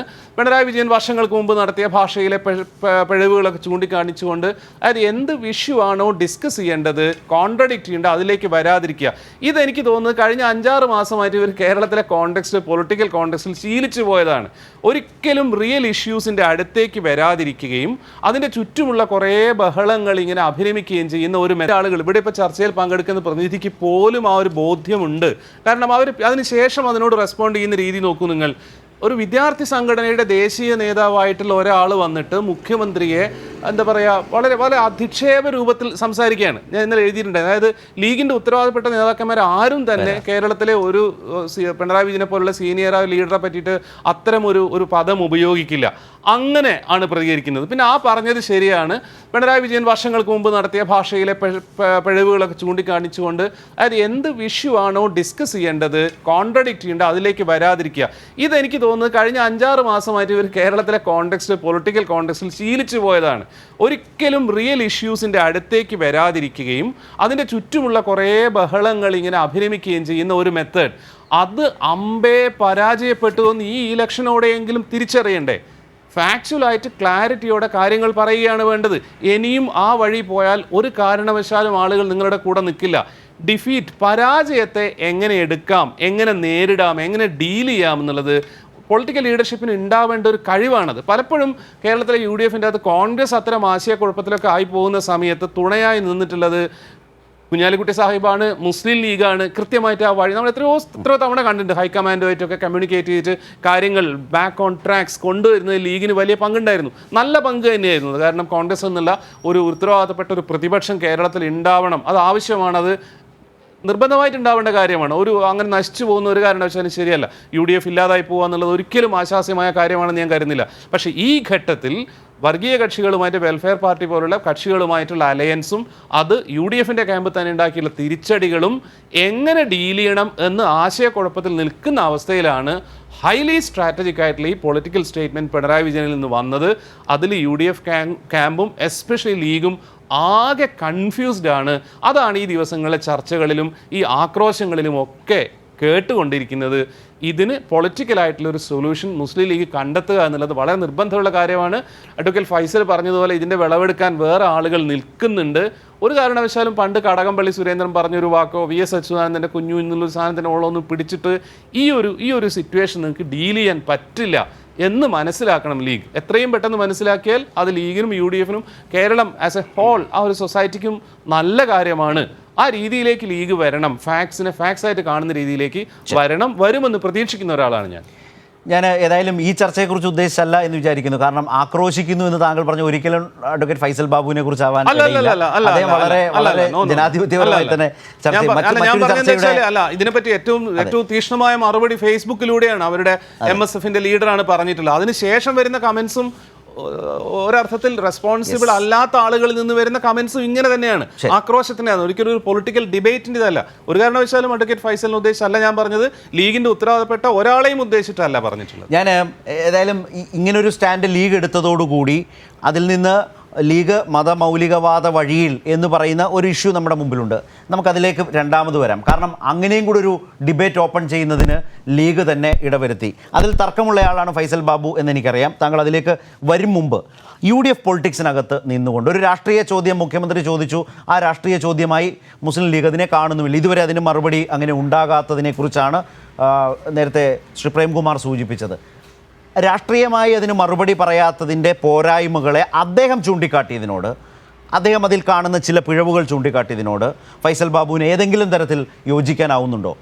രാഷ്ട്രീയമായൊരു മറുപടി UDFിനെ ഈ ഘട്ടത്തിൽ ഒരു ബാക്ക് സീറ്റ് ഡ്രൈവിംഗ് നടത്തുന്നത് ലീഗാണോ എന്നൊരു സംശയം ശക്തമാകുമ്പോൾ അദ്ദേഹവും ഉന്നയിച്ച രാഷ്ട്രീയ ചോദ്യങ്ങൾക്ക് അല്ലെങ്കിൽ ലീഗ് മറുപടി പറയാത്തതിന് ഈ ചർച്ചയിൽ ശ്രീ ഫൈസൽ ബാബു എന്ത് വിശദീകരണം രാഷ്ട്രീയമായി നൽകും? 30 വർഷക്കാലം UDF രാഷ്ട്രീയത്തിൽ നേതൃത്വപരമായ പങ്കുവെക്കുന്ന PK കുഞ്ഞാലിക്കുട്ടി സാഹിബ് വളരെ കൃത്യമായി അതിന് മറുപടി പറഞ്ഞിട്ടുണ്ട്. ഇന്നുവരെ കോൺഗ്രസ്, എൻ്റെ അനുഭവത്തിൽ കോൺഗ്രസിൻ്റെ ഒരു ഇൻറ്റേർണൽ മാറ്ററിൽ ഞങ്ങൾ ഇടപെട്ടിട്ടില്ല, നമ്മൾ ഇടപെടാറില്ല. രമേശ് ചെന്നിത്തലയും അതോട് പ്രതികരിച്ചിട്ടുണ്ട്. പ്രശ്നം ഈ ചോദ്യങ്ങൾ ചോദിക്കുന്നവർക്ക് ഉത്തരങ്ങൾ ആവശ്യമില്ല എന്നൊരു പ്രശ്നം അവിടെ കിടക്കുന്നുണ്ട്. പ്രിയപ്പെട്ട കൃഷ്ണദാസ് എനിക്ക് വളരെ ഇഷ്ടമുള്ളൊരു നേതാവാണ് ഇടതുപക്ഷത്ത്. ഈ ഇടക്കാലത്ത് അദ്ദേഹം VSന്റെ വഴിയെ ആശ്ലേഷിച്ചത് കൊണ്ട് അദ്ദേഹം ഒന്ന് ബാക്ക് ലൈനിൽ പെട്ടുപോയതാണ്. ഞാൻ വ്യക്തിപരമായി ബഹുമാനിക്കുന്നു. പക്ഷേ കൃഷ്ണദാസ്, അങ്ങിവിടെ പറയുന്ന പല കാര്യങ്ങളോടും നമുക്ക് വസ്തുതാപരമായിട്ട് വിയോജിക്കേണ്ടതുണ്ട്. 23 പഞ്ചായത്തുകളിലാണ് 2015 തദ്ദേശ സ്വയം ഭരണ തെരഞ്ഞെടുപ്പിൽ നിങ്ങൾ വെൽഫെയർ പാർട്ടിയുമായി സഖ്യമുണ്ടാക്കിയത്. അന്ന് നിങ്ങൾ ഈ പറയുന്ന അർത്ഥത്തിൽ ഈ വിഷയത്തെ ഞങ്ങൾ വർഗീയമായ ധ്രുവീകരണത്തിലേക്ക് കൊണ്ടുപോയിട്ടില്ല. 2020 ഐക്യജനാധിപത്യ മുന്നണിയെ വെൽഫെയർ പാർട്ടി പിന്തുണക്കാൻ തീരുമാനിക്കുമ്പോൾ മാത്രം അവർ വർഗീയമാകുന്ന യുക്തിയോട് എനിക്ക് യോജിക്കാൻ പറ്റുന്നില്ല. കേരളത്തിൽ അബ്ദുൽ നാസർ മദനിയെ മഹാത്മാഗാന്ധിയോട് ഉപമിച്ച EMSന്റെ പ്രസ്താവന നമ്മൾ മറന്നിട്ടില്ല. പൊന്നാനി തെരഞ്ഞെടുപ്പിൽ മഅദനിയുടെ കസേര CPMന്റെ വേദിയിലേക്ക് ആനയിക്കുന്നത് സാക്ഷാൽ പിണറായി വിജയന്റെ സാന്നിധ്യത്തിലാണ് എന്നതും നമ്മൾ പറഞ്ഞിട്ടില്ല. അപ്പോൾ നിങ്ങളുടെ കൂടെ നിൽക്കുമ്പോൾ സ്വർഗീയവും നിങ്ങളോട് വിയോജിക്കുമ്പോൾ വർഗീയവും ആകുന്നു എന്ന വസ്തുതയും അല്ലെങ്കിൽ ആ അർത്ഥത്തിലുള്ള പ്രചാരണത്തോട് യോജിക്കാൻ ഒരു പക്ഷേ നിങ്ങളുടെ പാർട്ടിയിലെ പ്രവർത്തകർക്ക് പോലും സാധിക്കുമെന്ന് ഞാൻ വിശ്വസിക്കുന്നില്ല. കേരളത്തിൻ്റെ രാഷ്ട്രീയം പുതിയ കാലത്ത് EMS ഒരു പക്ഷേ നിങ്ങൾ മുസ്ലിം ലീഗിനെ വർഗീയമാണ് എന്നൊക്കെ പറയുമ്പോൾ എനിക്ക് പറയാനുള്ളത് 1967 മുസ്ലിം ലീഗിനെ അധികാരത്തിലേക്ക് ക്ഷണിക്കുന്നതും നമ്മൾ ഭരണകക്ഷിയാകുന്നതും EMS മന്ത്രിസഭയിലാണ്. അപ്പോൾ വിജയരാഘവൻ ഇന്നിപ്പോൾ ലീഗ് വർഗീയ പാർട്ടിയാണ് എന്ന് പറഞ്ഞിരിക്കുന്നു. ഞങ്ങൾക്ക് വിജയരാഘവനോട് പറയാനുള്ളത്, നിങ്ങളുടെ ലോകം കണ്ട ഏറ്റവും വലിയ ആചാര്യന്റെ കയ്യിൽ നിന്ന് ഞങ്ങളൊരു മതേതര പാർട്ടിയാണ് എന്ന സർട്ടിഫിക്കറ്റ് ലീഗ് ഓഫീസിൽ സൂക്ഷിക്കുന്നുണ്ട്. തൽക്കാലം ലീഗിന് മറ്റൊരു മതേതര സർട്ടിഫിക്കറ്റ് സ്വീകരിക്കാൻ ഞങ്ങൾക്ക് താല്പര്യമില്ല എന്നാണ് പറയാനുള്ളത്. അതിനുശേഷം ഇപ്പോഴും തമിഴ്നാട്ടിൽ DMK മുന്നണിയിലാണ്, CPMഉം മുസ്ലിം ലീഗ് ഒന്നിച്ച് പ്രവർത്തിക്കുന്നു. അപ്പോൾ വാളയാർ ചുരം കടന്നാൽ മുസ്ലിം ലീഗിന്റെ വർഗീയത അവിടെ അസ്തമിക്കുന്നു എന്നതും കൗതുകകരമായ യാഥാർത്ഥ്യമാണ്. 2 പാർലമെന്റ് തെരഞ്ഞെടുപ്പിൽ CPM-ന്റെ പ്രതിനിധികളെ ജയിപ്പിക്കാൻ ലീഗ് പ്രവർത്തകർ പ്രവർത്തിച്ചിട്ടുണ്ട്. രാമനാഥ് മണ്ഡലത്തിൽ മുസ്ലിം ലീഗിന്റെ MP-യെ ജയിപ്പിക്കുന്നത് CPM പ്രവർത്തകർ ഇറങ്ങിയിട്ടാണ്. ഇതൊക്കെ ഈ വസ്തുതകളൊക്കെ നമ്മുടെ മുമ്പിലുണ്ട്. താൽക്കാലികമായ ഒരു പഞ്ചായത്ത് തെരഞ്ഞെടുപ്പിന്റെ ഡാറ്റ അനുകൂലമായപ്പോൾ ഉന്മാദത്തോളം എത്തുന്ന അവസ്ഥയിലേക്ക് ഈ വിജയത്തെ സെലിബ്രേറ്റ് ചെയ്യുമ്പോൾ അതിനകത്ത് കേരളത്തിന്റെ ഒരു സാമുദായികമായ സന്തുലിതത്വം നഷ്ടപ്പെടുന്നു എന്ന ഒരു സൂക്ഷ്മതയോടെയുള്ള ജാഗ്രതയോടെയുള്ള, പഴയ കാലത്ത് ലീഗും CPM-ഉം തമ്മിലുള്ള ഡയലോഗുകൾ ഉണ്ടായിരുന്നു.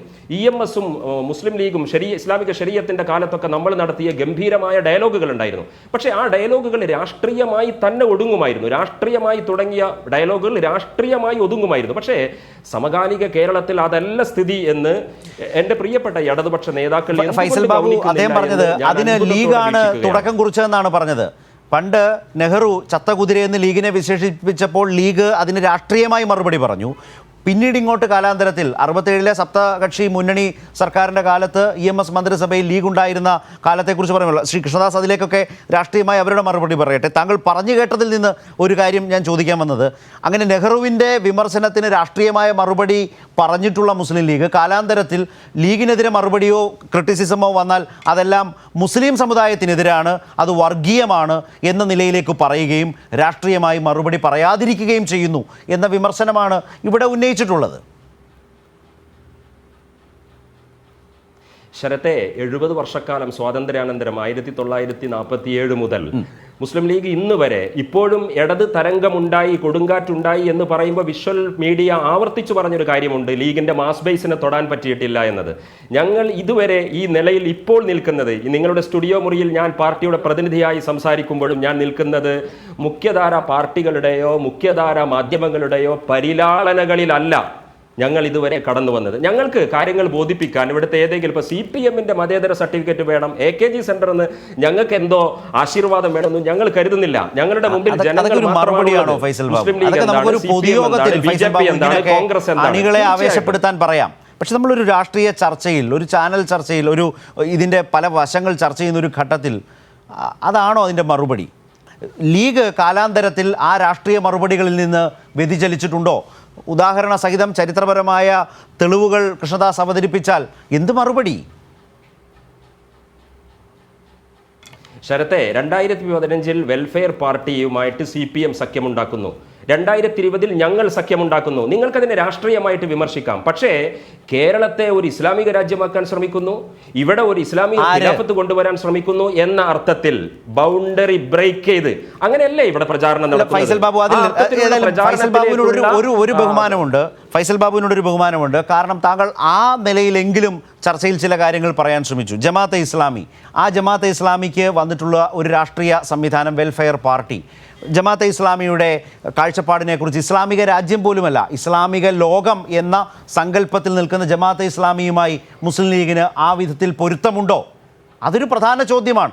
അതിലേക്ക് വരാതെയാണ് ചുറ്റും 2015 നിങ്ങൾ അങ്ങനെ സഞ്ചരിക്കുന്നത്.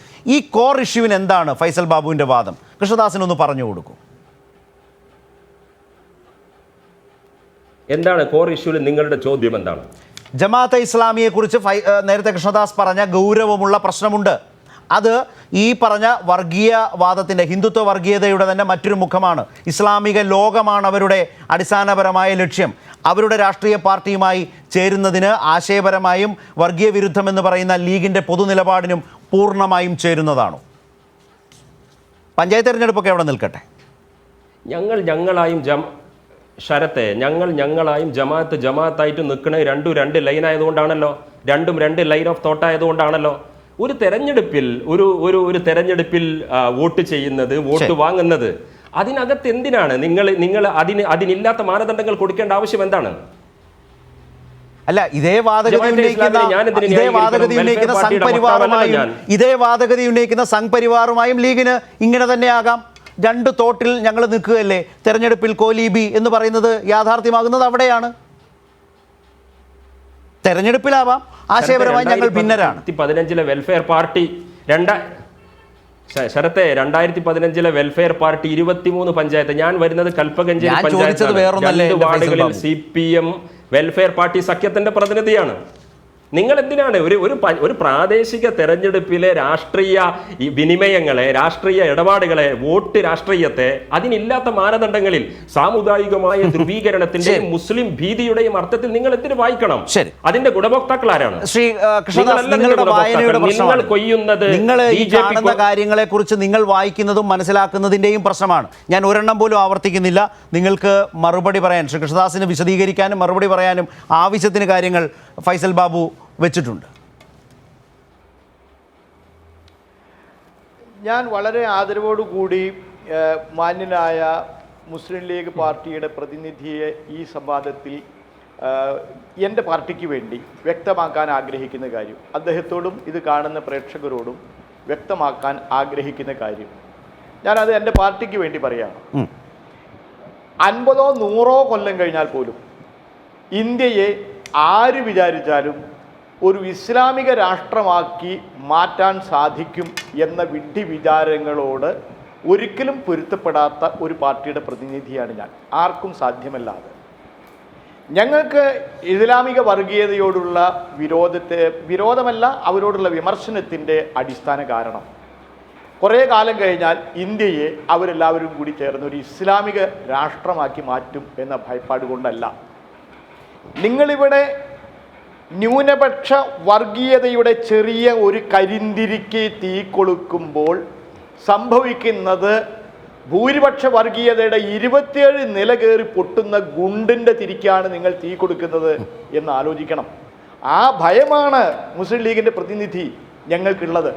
അല്ലാതെ ഞങ്ങൾക്ക് ഇന്ത്യയെയോ കേരളത്തെയോ ഒരു ഇസ്ലാമിക കേരളമോ ഇസ്ലാമിക ഭാരതമോ ആക്കി ഇതിനെ മാറ്റും എന്ന പേടികൊണ്ടല്ല. നിങ്ങൾ ഒരിക്കലും ഈ ന്യൂനപക്ഷ വർഗീയതയുടെ കരിന്തിരിക്ക് തീ കൊടുക്കരുത്. അങ്ങനെ നിങ്ങൾ ന്യൂനപക്ഷ വർഗീയതയുടെ ഒരു കരിന്തിരിക്ക് തീ കൊടുത്താൽ അത് ചൂണ്ടി അപ്പുറത്ത് 27 നില കയറിയിട്ട് ആ പൊട്ടുന്ന ഗുണ്ട് ഭൂരിപക്ഷ വർഗീയതയുടെ ആ ആപത്തിനെയാണ് ഞങ്ങൾ ചൂണ്ടിക്കാണിക്കുന്നത്. അവിടേക്ക് പോവരുത് എന്നുള്ളത് എനിക്കിത് ആദ്യം എൻ്റെ മാന്യനായ സുഹൃത്തിനെ ബോധ്യപ്പെടുത്താനുണ്ട്, എൻ്റെ പാർട്ടിക്ക് വേണ്ടി.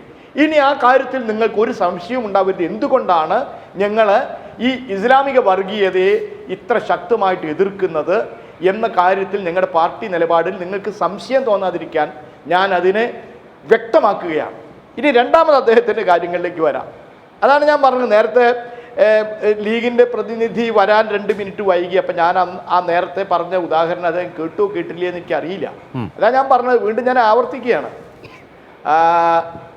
മുസ്ലിം ലീഗിനെ ചത്ത കുതിര എന്ന് പണ്ഡിറ്റ് ജവഹർലാൽ നെഹ്റു വിശേഷിപ്പിച്ചപ്പോൾ അതിൻ്റെ സാങ്കത്യം ഇരിക്കട്ടെ, അതിപ്പോൾ നമ്മൾ ചർച്ച ചെയ്യേണ്ട ശരിയാണോ തെറ്റാണോ എന്നൊന്നും ചർച്ച ചെയ്ത് സ്ഥാപിക്കേണ്ട കാര്യമല്ല ഇപ്പോൾ. കാരണം രാഷ്ട്രീയം ഭൂതകാലത്തിൽ വർക്ക് ചെയ്യില്ല, രാഷ്ട്രീയം വർത്തമാനകാലത്ത് മാത്രമേ വർക്ക് ചെയ്യൂ.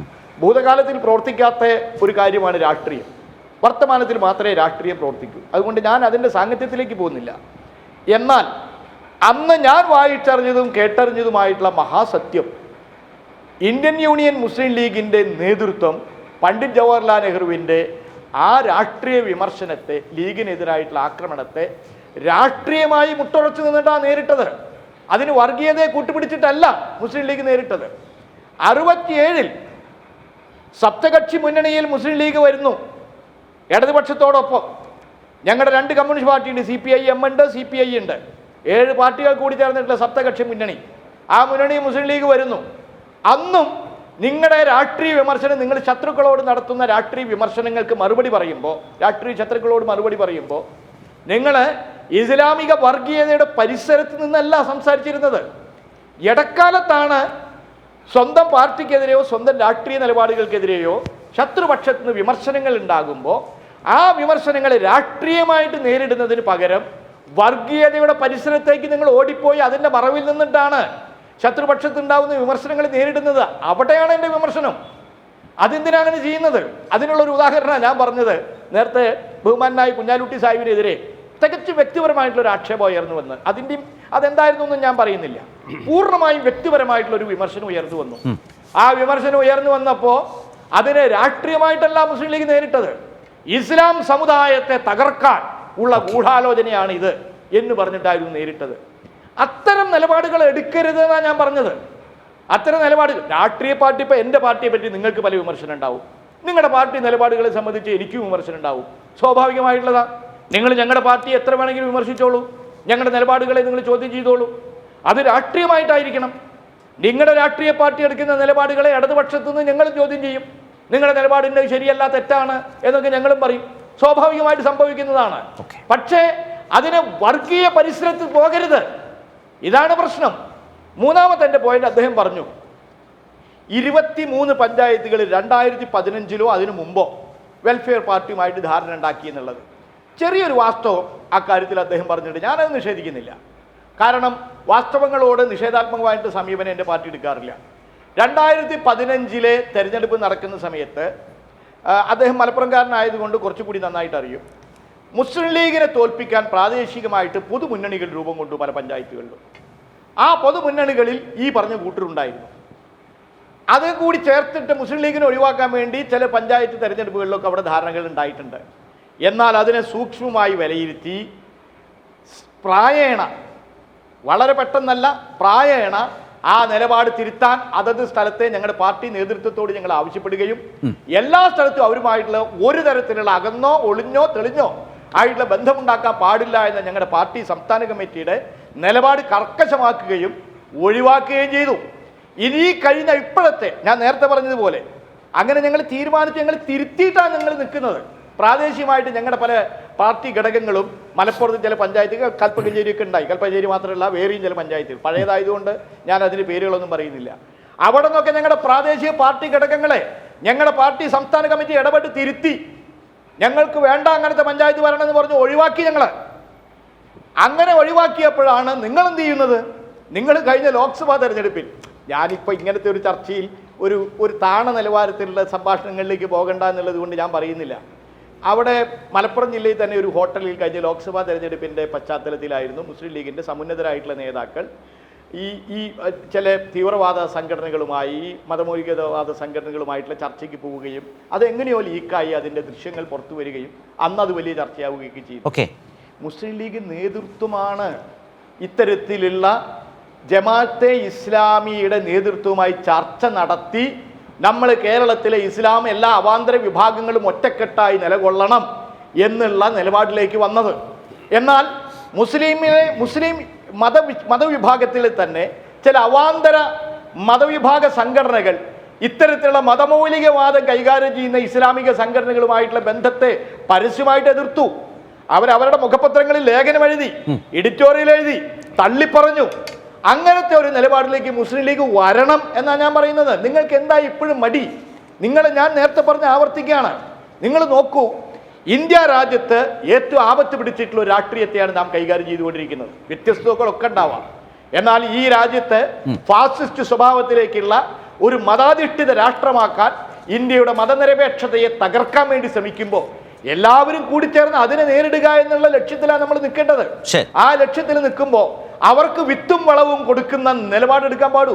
ഞാൻ ചോദിക്കുന്നത്, നേരത്തെ ശരത്ത് പറഞ്ഞ പോലെ തന്നെ ഞാനും അത് തന്നെ ആവർത്തിച്ചത്, ലോകത്തൊരു ഇസ്ലാമിക ലോകം സ്ഥാപിക്കണം എന്ന് തത്വം അംഗീകരിച്ച് പ്രവർത്തിക്കുന്ന ഒരു പ്രസ്ഥാനവുമായി കൂടിച്ചേർന്നുകൊണ്ട് ഇന്ത്യയിൽ മതാധിഷ്ഠിത രാഷ്ട്രം ഉണ്ടാക്കണം എന്ന് വാദിക്കുന്ന, അതിനുവേണ്ടി ശ്രമിക്കുന്ന ശക്തികളെ നമുക്ക് എങ്ങനെ നേരിടാൻ പറ്റും? അതുകൊണ്ട് എൻ്റെ റിക്വസ്റ്റ്, ഞാൻ ലീഗിനെ ആക്ഷേപിക്കുകയല്ല, എൻ്റെ ആത്മാർത്ഥമായിട്ടുള്ള അപേക്ഷയാണ് ഞാൻ പറഞ്ഞത്. Don't go to feed them. അവരെ കാറ്റർ ചെയ്യരുത്, അവർക്ക് അതിനുള്ള വിത്തുമുളവും കൊടുക്കരുത്. നമുക്ക് സാധ്യമല്ല അത്. അതുകൊണ്ട് ഇന്ത്യ രാജ്യത്തിൻ്റെ മതനിരപേക്ഷ മൂല്യങ്ങളെ തകർത്ത് സമ്പൂർണ്ണമായിട്ടുള്ളൊരു മതാധിഷ്ഠിത രാഷ്ട്രമാക്കാൻ വേണ്ടി പരിശ്രമിക്കുന്ന ശക്തികളെ നേരിടാൻ ഇപ്പുറത്ത് അതേ ലക്ഷ്യങ്ങളുമായി പ്രവർത്തിക്കുന്ന പ്രസ്ഥാനങ്ങളെ ഒപ്പം നിർത്തി സാധ്യമല്ല. അത് അവർക്ക് വളമേകുകയേ ചെയ്യൂ. അതുകൊണ്ട് അത് തിരുത്തണം, അങ്ങനെ പോകരുത്. ഇതാണ് വിമർശനം. അങ്ങനത്തെ ഒരു നിലപാട് നമ്മൾ പറയുമ്പോൾ കോൺഗ്രസ് പാർട്ടിയെ സംബന്ധിച്ച് ഒരു രാഷ്ട്രീയ വിമർശനം മുഖ്യമന്ത്രി മുമ്പിലേക്ക് വെച്ചപ്പോൾ നിങ്ങൾ വീണ്ടും വർഗീയതയുടെ പരിസരത്ത് പോയിട്ടാണ് അതിന് മറുപടി പറയുന്നത്. നിങ്ങൾ ആ വർഗീയതയുടെ പരിസരത്ത് നിന്ന് പുറത്തു വന്ന് തികച്ചും രാഷ്ട്രീയമായിട്ട് CPM-നെ വിമർശിക്കൂ. ആ വിമർശനം നമുക്ക് ഉൾക്കൊള്ളാം. നിങ്ങൾക്ക് CPM-നെ വിമർശിക്കാൻ, ഇടതുപക്ഷത്തെ വിമർശിക്കാൻ, ഗവൺമെന്റിനെ വിമർശിക്കാൻ എല്ലാ അവകാശങ്ങളും ഉണ്ട്. ആ വിമർശനം നടത്താനുള്ള എല്ലാ സ്വാതന്ത്ര്യങ്ങളും ഉണ്ട്. അത് മുഴുവൻ ചെയ്തുകൊണ്ട് രാഷ്ട്രീയമായിട്ട് വിമർശനങ്ങൾ വരട്ടെ എന്നതാണ് അഭിപ്രായം. CPM-ന്റെ രാഷ്ട്രീയ വിമർശനത്തിന് അല്ലെങ്കിൽ മുഖ്യമന്ത്രിയുടെ രാഷ്ട്രീയ വിമർശനത്തിന് PK കുഞ്ഞാലിക്കുട്ടി തന്നെ മറുപടി പറഞ്ഞിട്ടുണ്ട്. കോൺഗ്രസിൽ അങ്ങനെ ഇടപെടാൻ ഉദ്ദേശിച്ചിട്ടില്ല, ഉദ്ദേശിക്കുന്നുമില്ല. അത് കേൾക്കാതെയാണ് വീണ്ടും അങ്ങനെ ഒരു ആക്ഷേപം ഉന്നയിച്ച് മുന്നോട്ട് പോകാൻ ശ്രമിക്കുന്നതെങ്കിൽ അവർക്കിത് പറയേണ്ടി വരും എന്നുള്ളൊരു അവസ്ഥ ആ പാർട്ടിക്കുണ്ട് എന്ന് കാണാനാവുന്നുണ്ടോ? അല്ല, അതായത് എന്തായിരുന്നു മുഖ്യമന്ത്രി പറഞ്ഞത് അത് പൂർണ്ണമായും വായിച്ചെടുക്കട്ടെ. മുഖ്യമന്ത്രി എന്തായിരുന്നു UDF-ലെയും കോൺഗ്രസിനെയും മുസ്ലിം ലീഗിനെയും വിമർശിച്ചുകൊണ്ട് പറഞ്ഞത്? അവർ പറഞ്ഞത് എന്താ വെച്ചാൽ UDF രാഷ്ട്രീയമായി ശിഥിലീകരിക്കപ്പെട്ടിരിക്കുന്നു. കേരളത്തിൽ UDF-ന് രാഷ്ട്രീയമായി ശിഥിലീകരിക്കപ്പെട്ടിരിക്കുന്നു. ഈ തെരഞ്ഞെടുപ്പിന്റെ ശേഷവും അതിനു മുമ്പും കോൺഗ്രസ് പാർട്ടിയിൽ ആഭ്യന്തര വൈരുദ്ധ്യം മൂർച്ഛിക്കുകയാണ്. ആ ആഭ്യന്തര വൈരുദ്ധ്യം മൂർച്ഛിക്കുന്നതിന് രാഷ്ട്രീയമായിട്ടുള്ള കാരണങ്ങളുണ്ട്, ആശയപ്പൊരുത്തമില്ലായ്മയുണ്ട്. അങ്ങനത്തെ ഒരു ഘട്ടത്തിൽ മുസ്ലിം ലീഗ് എന്ന് പറയുന്ന രാഷ്ട്രീയ പാർട്ടിയാണെങ്കിൽ ഈ വിധത്തിലുള്ള മതമൗലിക പ്രസ്ഥാനങ്ങളുമായി കൂടിച്ചേരാൻ നിൽക്കുന്നു. അതിൽ കോൺഗ്രസിലെ ഒരു വിഭാഗത്തിന് എതിർപ്പുണ്ട്. ആ വിഭാഗത്തെ ഒഴിവാക്കി മുസ്ലിം ലീഗിന്റെ ഇത്തരം നിലപാടുകളെ പൂർണ്ണമായിട്ടും അംഗീകരിക്കുന്ന ഒരു നേതൃത്വം കോൺഗ്രസിന് വരട്ടെ എന്ന ലക്ഷ്യത്തിൽ കോൺഗ്രസ് പാർട്ടിയുടെ നേതൃമാറ്റമാണ് മുസ്ലിം ലീഗ് ആവശ്യപ്പെടുന്നത് എന്ന വിമർശനം നിങ്ങൾ ഉന്നയിച്ചത്. അവരങ്ങനെ പറയുന്നില്ലെങ്കിൽ വേണ്ട. ശരി, അത് അങ്ങനെ ഒരു വിമർശനം ഞങ്ങൾ ഉന്നയിച്ചു. അതിനെതിരെ വർഗീയതയെ കൂട്ടുപിടിക്കുന്നതെന്നാണ് ഞാൻ ചോദിച്ചത്. ശരി, മനസ്സിലായി. ഒരിക്കലും അത് പാടില്ല. വരട്ടെ. ഫൈസൽ ബാബു അതിന് വീണ്ടും വിശദീകരണം നൽകാൻ പോകുന്ന ഒരു ഘട്ടം നമ്മുടെ മുമ്പിൽ വരികയാണ്. അവിടെ ശ്രീ പ്രേംകുമാർ, ഫൈസൽ ബാബുവിൻ്റെ ഈ ചർച്ചയിൽ പങ്കെടുത്തുകൊണ്ട് മുന്നോട്ട് വെച്ച ആംഗിൾ താങ്കൾ എങ്ങനെയാണ് സ്വീകരിക്കുന്നത്? ഞാൻ ആലോചിക്കായിരുന്നു, ഈ കാലത്താണ് നെഹ്റു ജീവിച്ചിരുന്നതെങ്കിൽ ചത്ത കുതിരയെന്ന് മുസ്ലിം ലീഗിനെ എങ്ങാനും വിമർശിച്ചിരുന്നുവെങ്കിൽ എന്താകുമായിരുന്നു ലീഗ് മറുപടി പറയുക എന്നത് സത്യത്തിൽ സങ്കല്പിക്കാൻ പോലും ആകാത്ത വിധം കാര്യങ്ങൾ മാറിപ്പോയേനെ. ഒന്ന്. രണ്ട്, നമ്മളിതെല്ലാം പറയുമ്പോഴും ബാബറി മസ്ജിദ് തകർക്കപ്പെടുന്ന കാലത്ത് അതിവൈകാരിക അതിതീവ്ര മറ്റൊരു ഇസ്ലാമിക മതമൗലികവാദത്തിലേക്കൊക്കെ ആളുകൾ കടന്നു പോകാതിരിക്കാനും അവരുമായി സഹകരിക്കാതിരിക്കാനും ഒക്കെ ലീഗ് എടുത്തിട്ടുള്ള നിലപാടുകളെക്കുറിച്ച് വളരെ അഭിമാനത്തോടു കൂടി പറയുന്ന ലീഗിൻ്റെ കോൺട്രിബ്യൂഷൻ ഇതാണ് എന്ന് ലീഗ് പറയുന്നത് നമ്മളൊക്കെ കേട്ടിട്ടുള്ളതാണ്. അതേ ലീഗാണ് ഈ തെരഞ്ഞെടുപ്പിൽ വന്നപ്പോൾ ഈ തരത്തിൽ തന്നെ ലീഗ് എല്ലാ കാലത്തും അല്ലെങ്കിൽ ഇസ്ലാമിക സംഘടനകളിലൊക്കെ ഈ ഇസ്ലാമിക ലോകം എന്ന ആശയം വെച്ചു പുലർത്തുന്നവരുമായിട്ടുള്ള അവരുടെ അകലം കൃത്യമായി പാലിക്കുന്ന കാലത്ത് അതെല്ലാം മറന്നുകൊണ്ട് യോജിക്കുകയും സഹകരിക്കുകയും ചെയ്യുന്നത്. ഫൈസൽ ബാബു ഇതിനെ വിശദീകരിച്ചുകൊണ്ട് പറയുന്ന ആംഗിൾ താങ്കൾ ശ്രദ്ധിച്ചത് എങ്ങനെയാണ്? അത് ഒരു ചർച്ചയിൽ ഒരു പാർട്ടിയെ റെപ്രസെൻ്റ് ചെയ്തുകൊണ്ട് പറയുന്ന ആൾ പാലിക്കേണ്ടുന്ന ചില റെസ്ട്രിക്ഷൻസ് പാലിച്ചുകൊണ്ടാണെങ്കിൽ പോലും ഫൈസൽ ബാബുവിൻ്റെ അഭിപ്രായങ്ങളിലും മൊത്തത്തിൽ ലീഗ് നേതൃത്വത്തിൻ്റെ അഭിപ്രായത്തിലും പോസിറ്റീവായ ഒരു ഷെയ്ഡ് ഞാൻ കാണുന്നുണ്ട്. അല്ലെങ്കിൽ സി എമ്മിൻ്റെ ഫേസ്ബുക്ക് പോസ്റ്റ് കൊണ്ടുവന്നത് ഒരു പോസിറ്റീവ് എന്താ പറയുക ടേൺ ഔട്ട് ഓഫ് ഇവൻറ്റ്സ് ആണെന്ന് ഞാൻ കാണുന്നു. അങ്ങനെ വായിക്കാനാണ് എനിക്കിഷ്ടം. എന്തുകൊണ്ടാണെന്ന് വെച്ചാൽ ഫൈസൽ ബാബു തന്നെ ഇവിടുന്ന് പറയേണ്ടത്, അതായത് മുഖ്യമന്ത്രിയുടെ ഈ കമൻറ്റിൻ്റെ അകത്ത് ഒരു കമ്മ്യൂണൽ റീഡിംഗ് ഉണ്ടായിക്കഴിഞ്ഞാൽ ഇതിൻ്റെ മെച്ചം എടുക്കാനുള്ള ആളുകൾ പുറത്ത് നിൽക്കുന്നുണ്ട്. അപ്പോൾ അതിനെപ്പറ്റി ലീഗിന് നല്ല ബോധ്യമുണ്ട്. 2015 ലോക്കൽ ബോഡി ഇലക്ഷനിൽ CPM അല്ലെങ്കിൽ LDF വെൽഫെയർ പാർട്ടിയുമായി നീക്കുപോക്കുണ്ടാക്കിയത് ശരിയല്ലായിരുന്നു എന്നും ലീഗിന് അഭിപ്രായമുണ്ട്. മൂന്നാമത് ഫൈസൽ പറയുന്ന കാര്യം, അതിന് വേണമെങ്കിൽ നമുക്ക് എനിക്ക് വേണമെങ്കിൽ ഇവിടുന്ന് അദ്ദേഹത്തെ പരിഹസിക്കുകയോ അറ്റാക്ക് ചെയ്യുകയോ ഒക്കെ ചെയ്യാം. അത് ചെയ്യുന്നതല്ല ശരി. ഇതൊരു വോട്ട് ബാങ്കിന് വേണ്ടിയിട്ടുള്ള പ്രശ്നമാണ്. അതായത് ഡോക്ടർ പ്രേംകുമാർ, 2015 ആ സഹകരണത്തെക്കുറിച്ച് ഇപ്പോൾ കൃഷ്ണദാസ് അതിൻ്റെ മുഴുവൻ സാഹചര്യങ്ങളും ആ പാർട്ടിയുടേതായി എന്താണ് നടന്നിട്ടുള്ളതെന്ന് വിശദീകരിച്ചല്ലോ. 2015 ആ സഹകരണത്തെക്കുറിച്ച് നാളിതുവരെ വിമർശിക്കുകയും 2020 വെൽഫെയർ പാർട്ടി അവരൊരു രാഷ്ട്രീയ പാർട്ടി തന്നെ രൂപീകരിച്ച് പ്രചരണ രംഗത്തേക്ക് വന്നപ്പോൾ അവരുമായി പ്രാദേശിക സഹകരണത്തിലേക്ക് പോയപ്പോൾ ലീഗ് പറയുന്നത് അന്ന് നിങ്ങൾക്കാകാമെങ്കിൽ ഇന്ന് ഞങ്ങൾക്കായിക്കൂടെ എന്ന മട്ടിലാണ്. അല്ല, അത്ര തീക്ഷ്ണമായിട്ട് ഈ ചർച്ചയിൽ ഫൈസൽ ബാബു പറയുന്നില്ല എന്നാണ് ഞാൻ പറയുന്നത്. മറിച്ച് നിങ്ങൾ അന്ന് ചെയ്തിട്ടുണ്ടല്ലോ, അന്ന് നിങ്ങൾക്ക് ഈ പ്രശ്നം ഉണ്ടായിരുന്നില്ലല്ലോ. മറിച്ച് ഇപ്പം ഞങ്ങൾ ഒരു ലോക്കൽ ബോഡി ഇലക്ഷനിൽ ചെറിയ വോട്ട് എന്താ പറയുക ഉപയോഗിച്ച വോട്ട് രാഷ്ട്രീയമല്ലേ, അതിനെന്തിനാണ് നിങ്ങൾ ഫാസിസത്തിനെ അനുകൂലിക്കുന്ന രീതിയിലുള്ള വലിയൊരു സാധനമായിട്ട് ഇങ്ങനെ വിമർശിക്കുന്നത് എന്ന് ജെന്യുവിനായിട്ട് ചോദിക്കുക ചെയ്യുന്നത്. ഞാനത് കാണുന്നത് ഇൻവോൾവ് ചെയ്ത് പോയിട്ടുള്ള അലയൻസിനെ കംപ്ലീറ്റ് പെട്ടെന്ന് തള്ളി പറയുന്നതിലുള്ള ഒരു പ്രശ്നവും അതേസമയം തന്നെ ഇതിൻ്റെ പൊളിറ്റിക്കലായിട്ടുള്ള അപകടങ്ങളെ പറ്റിയുള്ള ബോധ്യവും ഉണ്ട് എന്നുള്ളതുകൊണ്ടാണ്. കാരണം ഈ ലീഗിനകത്ത് പോലും ഇതിന്റെ അപകടങ്ങളെ കുറിച്ചൊരു ബോധ്യം വേറിട്ട് നിൽക്കുന്നുണ്ട് എന്നാണ് ഞാൻ മനസ്സിലാക്കുന്നത്. ഉണ്ട് എന്നാണ് ഞാൻ വായിക്കുന്നത്. എനിക്ക് തോന്നുന്നത് കൃത്യമായിട്ടും അങ്ങനെ തന്നെയാണ്. കാരണം വളരെ അഗ്രസീവായ റെസ്പോൺസസ് വരുന്നത് വളരെ താഴെ തട്ടിലുള്ള ഇറസ്പോൺസിബിൾ ആയിട്ടുള്ള ആളുകളിൽ നിന്നാണ്, മുകളിലുള്ള ആളുകളിൽ നിന്നല്ല. ബാക്കി ആളുകൾ ഇതിനെ എന്താ പറയുക ഇത് ഒഴിവാക്കേണ്ടിയിരുന്ന ഒരു കാര്യമാണ് എന്ന് മനസ്സിൽ വിചാരിക്കുന്ന ആളുകളാണ്. അങ്ങനെയേ ലീഗിന് ചിന്തിക്കാൻ പറ്റുള്ളൂ എന്ന് തന്നെ ഞാൻ വിചാരിക്കുന്നത്. ഇപ്പോൾ എന്താ വെച്ചാൽ സമയം വല്ലാതെ മാറിയല്ലോ. കൃഷ്ണദാസ് ഇവിടെ പറഞ്ഞ പോലെ വല്ലാതെ മാറി. കാരണം ഒരു നഗരസഭയിൽ ഒരു ഇലക്ഷനിൽ ഭൂരിപക്ഷം ഇല്ലാതെ പോലും ജയിച്ചാൽ അവിടെ ജയ് ശ്രീരാം എന്നുള്ള ബാനർ തൂക്കുന്ന കേരളത്തിലാണ് നമ്മൾ ജീവിക്കുന്നത്. അതിന് പകരം ബോലോ തക്ബീർ എന്നുള്ളത് മുഴക്കുകയല്ലേ അല്ല നമുക്ക് എല്ലാവർക്കും അറിയാം. ദേശീയ പതാകയും ഇന്ത്യൻ കോൺസ്റ്റിറ്റ്യൂഷൻ മാത്രമാണ് അതിന് പ്രതിവിധിയായിട്ടുള്ളത്, അതിന് പകരം വെക്കാനുള്ളത്. ചെറിയൊരു സാധനം പോലും, കമൽ എന്നുള്ള ഒരാളുടെ പേര് കമാലുദ്ദീൻ എന്ന് വായിക്കുന്ന, അങ്ങനെയേ ഞങ്ങൾ പറയുള്ളൂ എന്ന് വാശി പിടിക്കുന്ന ആളുകളുള്ള ഒരു കാലത്താണ് വളരെ ചെറിയ ഒരു സ്ലിപ്പ് പോലും അതിഭീകരമായി ഇൻ്റർപ്രറ്റ് ചെയ്തിട്ട് ഫാസിസത്തിൻ്റെ, ഹിന്ദു ഫാസിസത്തിൻ്റെ, വളരെ വയലൻ്റ് ആയ ഹിന്ദു ഫാസിസത്തിൻ്റെ അതിലേക്ക് ആളുകളെ കൊണ്ടുപോകുന്ന ഒരു കോണ്ടസ്റ്റിലാണ് ജീവിക്കുന്നത്. 40 കൊല്ലം മുമ്പത്തെ കാലമല്ല അത്. ഞാൻ മനസ്സിലാക്കുന്ന ലീഗിൻ്റെ അകത്തുള്ള ആളുകൾ അത് മനസ്സിലാക്കുന്നുണ്ട് എന്ന് തന്നെയാണ്. ഈ വിമർശനത്തിനെയും അവർ പോസിറ്റീവായി തന്നെ എടുക്കും എന്ന് തന്നെയാണ് ഞാൻ കാണുന്നത്. പക്ഷേ എനിക്കൊരു സംശയം ഇപ്പോഴും, അതായത് ഈ മലപ്പുറം, നേരത്തെ ഫൈസൽ ബാബു പറഞ്ഞു എന്തെങ്കിലും കുഴപ്പം ലീഗിനുണ്ടായോ എന്ന് ചോദിക്കുന്ന ലീഗിന്, ആ അടിത്തറയുള്ള ലീഗിന് പിന്നെ എന്താവശ്യമായിരുന്നു ഈ ന്യൂനപക്ഷ വോട്ട് സമാഹരിക്കാൻ കഴിയുന്ന ഒരു ന്യൂനപക്ഷ വോട്ടുകളാണല്ലോ വാർഡ് അടിസ്ഥാനത്തിൽ നോക്കിയാൽ. അത് ഈ എന്താ അന്ന് ഇലക്ഷൻ റിസൾട്ട് വന്നപ്പം സിഹാബ് തങ്ങളും പി കെ കുഞ്ഞാലിക്കുട്ടി അത് പറഞ്ഞിരുന്നു. അത് ഏകദേശം ഈ സൂട്ട് കേസ് കളഞ്ഞു പോയതിനു ശേഷം നമ്മൾ പറയുമല്ലോ താക്കോലെൻ്റെ കീശയിലുണ്ടെന്ന്, അതുപോലെയാണ്. അതായത് കേരളത്തിൽ UDF ഭൂരിപക്ഷം കിട്ടാതെ ഞങ്ങൾക്ക് ഇത്രയും സീറ്റ് ഭദ്രമായിട്ടുണ്ട് എന്ന് പറയുന്നതുകൊണ്ട് പ്രത്യേകിച്ച് കാര്യമൊന്നുമില്ലല്ലോ. എല്ലാ കാലത്തും സമ്മർദ്ദ രാഷ്ട്രീയവും ഭരണപക്ഷ രാഷ്ട്രീയത്തിൻ്റെയും ഭാഗമായിട്ട് തന്നെ സമുദായത്തിനും മൊത്തം നാട്ടിനും വേണ്ട കാര്യങ്ങൾ ചെയ്യുന്ന ഒരു പാർട്ടിയാണ് ലീഗ്. അപ്പം അത് പാർട്ടിസിപ്പേറ്റ് ചെയ്യുന്ന മുന്നണി അധികാരത്തിൽ നിന്ന് പുറത്താവുകയും ഞങ്ങൾക്ക് മാത്രം സീറ്റ് എന്നുള്ളത് അതൊരു ഇപ്പം നേരത്തെ പറഞ്ഞ പോലെ ഒരു പ്രസംഗവേദിയിൽ പറയാമെന്നല്ലാതെ എന്താ പറയുക റീസണബിൾ ആയിട്ട് പറയാൻ പറ്റുന്ന ഒരു കാര്യമൊന്നുമല്ല. ആശ്വസിക്കാം, ലീഗിൻ്റെ കോട്ടകൾ തകർന്നിട്ടില്ല എന്നിങ്ങനെ ആശ്വസിക്കാം. പക്ഷേ അതിനപ്പുറത്തും അതിനെ സപ്പോർട്ട് ചെയ്യേണ്ടയും സ്ഥലങ്ങളിൽ അത് ഇല്ലാതിരിക്കുമ്പോൾ അതൊരു വലിയ പ്രശ്നം തന്നെയാണ്. തൽക്കാലം അണികളെ ഒന്ന് ആശ്വസിപ്പിക്കാൻ വേണ്ടി പറയുന്ന ഒരു കാര്യമാണ്. അതും കൂടെ തകർന്നു പോകുമോ എന്നുള്ളൊരു ആങ്സൈറ്റിയിൽ നിന്നായിരിക്കണം ഇങ്ങനെ ഒരു അലയൻസിലേക്ക് പോയിട്ടുള്ള. അതിൻ്റെ ഉത്തരവാദിത്വം സത്യത്തിൽ കേരളത്തിലെ UDF നേതൃത്വം കൊടുക്കുന്ന കോൺഗ്രസിനുണ്ട് എന്നുള്ളത് തന്നെയാണ് സത്യം. കാരണം എഗെയിൻ ഈ ഒരു 6 മാസക്കാലം സമയത്തെ റെസ്പോൺസ് നോക്കിയാൽ എന്നെ സംബന്ധിച്ചിടത്തോളം UDFനകത്ത് നിന്നുകൊണ്ട് വളരെ പ്രോആക്റ്റീവായിട്ട് റെസ്പോണ്ട് ചെയ്തിട്ടുള്ളൊരു പാർട്ടിയാണ് ലീഗ്. കേരളം ഈ ക്രൈസിസിലൂടെ കടന്നു പോകുന്ന സമയത്ത് കോൺഗ്രസിൻ്റെ നിലപാടിൽ നിന്ന് വളരെ വ്യത്യസ്തമായിക്കൊണ്ട് വളരെ പ്രോആക്റ്റീവായിട്ട് വളരെ റെസ്പോൺസിബിളായിട്ട് റെസ്പോണ്ട് ചെയ്ത പാർട്ടിയാണ് ലീഗ്. മലപ്പുറത്തെ ജില്ലാ കമ്മിറ്റി പോലും വലിയ നിലയിലുള്ള മാസ് കളക്ഷനൊക്കെ നടത്തിയിട്ട് കോവിഡ് ഫണ്ടിലേക്കൊക്കെ സംഭാവന ചെയ്തിരുന്നു. അതിനൊക്കെ വലിയ കാര്യമായിട്ട് തന്നെ കാണുന്ന ഒരാളാണ് ഞാൻ.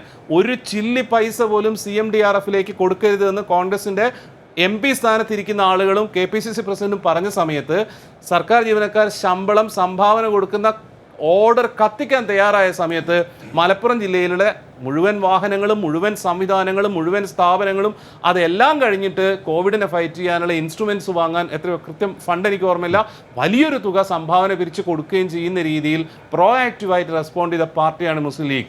പക്ഷേ ഇന്നത്തെ അവസ്ഥയ്ക്ക് കോൺഗ്രസിന് തന്നെയാണ് പ്രശ്നം. പക്ഷേ ഇതിനുള്ള പരിഹാരമായിട്ട് അവർ വെൽഫെയർ പാർട്ടീൻ്റെ അടുത്തേക്ക് ആ വഴിക്ക് പോകുന്നു എന്നുള്ളത് ഹിന്ദു വർഗീയതയെ ട്രിഗർ ചെയ്യിക്കാനും മൊത്തം നമ്മളെല്ലാവരുടെയും നാശത്തിലേക്ക് കൊണ്ടുപോവുകയും ചെയ്യുക. അത് ലീഗിന് മനസ്സിലായിട്ടുണ്ട്, ബോധ്യമായിട്ടുണ്ടെന്ന് തന്നെയാണ് ഞാൻ വിചാരിക്കുന്നത്. ഫൈസൽ ബാബുവിൻ്റെ ഡയലോഗിൽ നിന്ന് പോലും ഞാൻ അങ്ങനെയാണ് അതിനെ മനസ്സിലാക്കുന്നത്. ഫൈസൽ ബാബു യോജിച്ചാലും ഇല്ലെങ്കിലും അങ്ങനെയുള്ള ലീഗ് ഇങ്ങനെ ആവാൻ പാടില്ല എന്ന് പറയുന്ന ചില യാഥാർത്ഥ്യങ്ങളും ചില പ്രശ്നങ്ങളും ആണിവിടെ അവതരിപ്പിച്ചു വെച്ചിട്ടുള്ളത്. ശ്രീ കൃഷ്ണദാസ് പറഞ്ഞ ഒരൊറ്റ വാചകമേ അതിൽ നിന്ന് താങ്കളുടെ മുമ്പിലേക്ക് വെക്കുന്നുള്ളൂ. അതിതീവ്രമായ വർഗീയതയുടെ ഒരു കാലത്ത് അതിൻ്റെ ഒരു കരിന്തിരി കൊളുത്താൻ ഉള്ള ഒരു ചെറിയ തിരി പോലും കൊളുത്താൻ ലീഗായിട്ട് മുന്നിട്ടിറങ്ങരുതായിരുന്നു എന്ന് പറയുന്നൊരു ഗൗരവമുള്ള പ്രശ്നം. അത് നിങ്ങളുടെ പാർട്ടിക്ക് ചർച്ച ചെയ്യേണ്ടി വരും. അത് കോൺഗ്രസിനുണ്ടാക്കിയ ക്ഷീണം വിവരണാതീതമാണ്. ഒരുപക്ഷെ നിങ്ങളുടെ ആ ഒരു മുന്നോട്ട് പോക്കുകൊണ്ട് മുല്ലപ്പള്ളിക്ക് KPCC പ്രസിഡന്റ് സ്ഥാനം നഷ്ടപ്പെട്ടാൽ വരെ ചരിത്രപരമായി തന്നെ കാര്യങ്ങൾ മാറി മറിഞ്ഞേക്കാം. വളരെ പരസ്യമായ പാർട്ടിയിലെ നേതാക്കൾ വളരെ കൃത്യമായി ഇതൊന്നും ഇനി പറ്റില്ല എന്ന് പറയുന്നതിലേക്കെത്തി. അപ്പോൾ ഇതെല്ലാം നടക്കുമ്പോൾ ലീഗ് ഇതിനൊന്നും ഒരു മുൻകൈ എടുക്കുന്ന പാർട്ടിയായി മാറരുത് എന്ന് പറഞ്ഞാൽ ഫൈസൽ ബാബു. അല്ല, ഞാൻ ശരത്തെ ഞങ്ങൾ കേരളീയ പൊതുമണ്ഡലത്തിൽ പ്രത്യേകിച്ചും ഒരു സ്വത്വ രാഷ്ട്രീയം, ഒരു ന്യൂനപക്ഷ രാഷ്ട്രീയം കൈകാര്യം ചെയ്യുമ്പോൾ എല്ലാ അവധാനതയോടെയും ചില യാഥാർത്ഥ്യങ്ങളും ചില പ്രശ്നങ്ങളും ആണിവിടെ അവതരിപ്പിച്ചു വെച്ചിട്ടുള്ളത്. ശ്രീ കൃഷ്ണദാസ് പറഞ്ഞ ഒരൊറ്റ വാചകമേ അതിൽ നിന്ന് താങ്കളുടെ മുമ്പിലേക്ക് വെക്കുന്നുള്ളൂ. അതിതീവ്രമായ വർഗീയതയുടെ ഒരു കാലത്ത് അതിൻ്റെ ഒരു കരിന്തിരി കൊളുത്താൻ ഉള്ള ഒരു ചെറിയ തിരി പോലും കൊളുത്താൻ ലീഗായിട്ട് മുന്നിട്ടിറങ്ങരുതായിരുന്നു എന്ന് പറയുന്നൊരു ഗൗരവമുള്ള പ്രശ്നം. അത് നിങ്ങളുടെ പാർട്ടിക്ക് ചർച്ച ചെയ്യേണ്ടി വരും. അത് കോൺഗ്രസിനുണ്ടാക്കിയ ക്ഷീണം വിവരണാതീതമാണ്. ഒരുപക്ഷെ നിങ്ങളുടെ ആ ഒരു മുന്നോട്ട് പോക്കുകൊണ്ട് മുല്ലപ്പള്ളിക്ക് KPCC പ്രസിഡന്റ് സ്ഥാനം നഷ്ടപ്പെട്ടാൽ വരെ ചരിത്രപരമായി തന്നെ കാര്യങ്ങൾ മാറി മറിഞ്ഞേക്കാം. വളരെ പരസ്യമായ ആ പാർട്ടിയിലെ നേതാക്കൾ വളരെ കൃത്യമായി ഇതൊന്നും ഇനി പറ്റില്ല എന്ന് പറയുന്നതിലേക്കെത്തി. അപ്പോൾ ഇതെല്ലാം നടക്കുമ്പോൾ ലീഗ് ഇതിനൊന്നും ഒരു മുൻകൈ എടുക്കുന്ന പാർട്ടിയായി മാറരുത് എന്ന് പറഞ്ഞാൽ ഫൈസൽ ബാബു? അല്ല, ഞാൻ ശരത്തെ, ഞങ്ങൾ കേരളീയ പൊതുമണ്ഡലത്തിൽ പ്രത്യേകിച്ചും ഒരു സ്വത്വ രാഷ്ട്രീയം, ഒരു ന്യൂനപക്ഷ രാഷ്ട്രീയം കൈകാര്യം ചെയ്യുമ്പോൾ എല്ലാ അവധാനതയോടെയും എല്ലാ സൂക്ഷ്മതയോടെയും തന്നെയുമാണ് ഇക്കാലം അത്രയും ഞങ്ങൾ കേരളത്തിൻ്റെ പൊതുസമൂഹത്തിൻ്റെ മുന്നിലുള്ളത്. ഞങ്ങളുടെ സെക്യുലർ ക്രെഡൻഷ്യലിനെ കുറിച്ച് ഞാനിവിടെ ഇരുന്ന് വാചാലമായി സംസാരിക്കേണ്ട ആവശ്യമില്ല. കേരളത്തിൻ്റെ പൊതുസമൂഹത്തിന് അതറിയാം. എനിക്ക് ഈ 2015 ഈ വെൽഫെയർ പാർട്ടിയുമായിട്ടുള്ള സഖ്യത്തിന് എന്ത് താത്വികമായ സാധൂകരണമായിരിക്കും CPM-ൽ ഉണ്ടാവുക എന്ന് എനിക്കൊരു കൗതുകമുണ്ട്. ഒരു രാഷ്ട്രീയ വിദ്യാർത്ഥി എന്ന നിലയിൽ എനിക്കത് അറിയണമായിരുന്നു. കാര്യം ഈ എങ്ങനെയാണ് ഇതിനെ ഇവർ വ്യാഖ്യാനപരത കൊണ്ട് ഇത് എങ്ങനെ ഇവരിത് ഡിഫെൻഡ് ചെയ്യുന്നത്. അപ്പോഴാണ് പ്രിയപ്പെട്ട കൃഷ്ണദാസ് ഇവിടെ വളരെ കൃത്യമായിട്ട് പറഞ്ഞത്, മുസ്ലിം ലീഗിനെ തോൽപ്പിക്കാൻ ഞങ്ങൾ വെൽഫെയർ പാർട്ടിയുമായിട്ട് 2015 സഖ്യമുണ്ടായിട്ടുണ്ട്. ഇതാണ് പ്രശ്നം. ഈ ചർച്ചയുടെ മർമ്മം ഇവിടെയാണ്. ലീഗിനെ തോൽപ്പിക്കാൻ എന്ന് പറഞ്ഞാൽ ഞങ്ങൾക്ക് ജയിക്കാൻ. ഇവിടെ ഈ തദ്ദേശ തെരഞ്ഞെടുപ്പിൽ ഈ അർത്ഥത്തിൽ ഒരു വർഗീയ ധ്രുവീകരണത്തിൻ്റെ ഒരു ടെസ്റ്റ് ഡോസിൽ അവർക്ക് നേട്ടങ്ങൾ കൊയ്യാൻ സാധിച്ചപ്പോൾ നിയമസഭാ തെരഞ്ഞെടുപ്പിനെയും ഇതേ സ്ട്രാറ്റജിയിലൂടെ പോവാം. ഞാൻ അത്ഭുതപ്പെടുന്നത്, നിങ്ങൾ കിറ്റിനെ കുറിച്ച് സംസാരിക്കുക, നിങ്ങൾ ലൈഫ് മിഷനെ കുറിച്ച് സംസാരിക്കുക, നിങ്ങൾ ജനക്ഷേമ പ്രവർത്തനങ്ങളെ കുറിച്ച് സംസാരിക്കുക. സ്വാഭാവികമായിട്ടും ഞങ്ങൾ അതിന്റെ കൗണ്ടർ ഡയലോഗ്സ് പറയും. അത് ജനം സംസാരിച്ചല്ലോ. നമ്മൾ അങ്ങോട്ട് പോകണ്ട. അതിനേക്കാൾ നമുക്ക് എളുപ്പത്തിൽ നമുക്ക് ബൈപ്പാസ് ചെയ്യാൻ പറ്റുക ഇത് പറഞ്ഞാലാണ് എന്ന അർത്ഥത്തിലേക്ക്, എന്ന യുക്തിയിലേക്ക് നിങ്ങൾ പോകുമ്പോൾ, ആ പോകുന്നതിന് നിങ്ങൾ എടുക്കുന്ന നിലപാടുകൾക്ക് മുസ്ലിം ലീഗിനെ തോൽപ്പിക്കുക എന്ന വളരെ സാമാന്യമായ തലത്തിലുള്ള കാരണങ്ങൾ കണ്ടെത്തുമ്പോൾ അതിന് നമ്മൾ കൊടുക്കേണ്ടി വരുന്ന വില ഒരു തെരഞ്ഞെടുപ്പിൽ ഒരു പക്ഷേ ഇടതുപക്ഷത്തിന് വീണ്ടും നിങ്ങൾക്കൊരു തെരഞ്ഞെടുപ്പ് വിജയം കൊയ്യാൻ സാധിച്ചേക്കാം. പക്ഷേ അതിനെ മോണിറ്റൈസ് ചെയ്യാൻ, ക്യാപിറ്റലൈസ് ചെയ്യാൻ നിൽക്കുന്ന കൂട്ടർ ഉണ്ട് എന്ന് വീണ്ടും ആവർത്തിച്ച് ഈ ചർച്ചയിൽ അവരെ ബോധ്യപ്പെടുത്താൻ നമ്മൾ ആഗ്രഹിക്കുകയാണ്. കേരളം ഒരു കംഫർട്ട് സോണാണ്. ഞാൻ യൂത്ത് ലീഗിൻ്റെ അഖിലേന്ത്യാ ഭാരവാഹി എന്ന നിലയിൽ ഒരു 10-20 സംസ്ഥാനങ്ങളിൽ ഫ്രീക്വൻ്റ് ആയിട്ട് യാത്ര ചെയ്യുന്ന ആളാണ്. കേരളത്തിൻ്റെ മണ്ണ് എത്രമേൽ അനുഗ്രഹമുള്ള, എത്രമേൽ സാമുദായിക സഹവർത്തിത്വത്തെ, പാരസ്പര്യത്തെ പുണരുന്ന, ആശ്ലേഷിക്കുന്ന മണ്ണാണ് എന്ന് എനിക്ക് യാത്രകളിൽ ബോധ്യമായിട്ടുണ്ട്. അതുകൊണ്ട് ഈ തുരുത്തിനെ നമുക്ക് ഇങ്ങനെ നിലനിർത്തണം. അതിനെ കേവലമായ രാഷ്ട്രീയ താല്പര്യങ്ങൾക്ക് വേണ്ടി, അധികാര താല്പര്യങ്ങൾക്ക് വേണ്ടി സൂക്ഷ്മത പുലർത്താതെ, അതും കേരളത്തിൻ്റെ മുഖ്യമന്ത്രിയെ പോലുള്ള ഒരാൾ സംസാരിക്കുമ്പോൾ അത് അപകടകരമായ ഭാവിയായിരിക്കും നമുക്ക് സമ്മാനിക്കുക എന്ന് ഞങ്ങൾ ഉത്തരവാദിത്ത ബോധത്തോട് കൂടിയിട്ട് വേണ്ടപ്പെട്ടവരെ ഓർമ്മപ്പെടുത്താൻ ആഗ്രഹിക്കുകയാണ്. ഫൈസൽ ബാബു, ഇതൊന്നും അല്ലാത്തൊരു കാര്യം ഞാനൊന്ന് ചോദിച്ചോട്ടെ. അതായത് ഇപ്പോൾ കോൺഗ്രസിൽ ഒരുപാട് പ്രശ്നങ്ങൾ ഉണ്ടാകുന്നു, അതിൻ്റേതായ പ്രതികരണങ്ങൾ ലീഗിൻ്റെ ഭാഗത്തു നിന്നു വാർത്തകളിൽ ഗൗരവമായി വരുന്നു.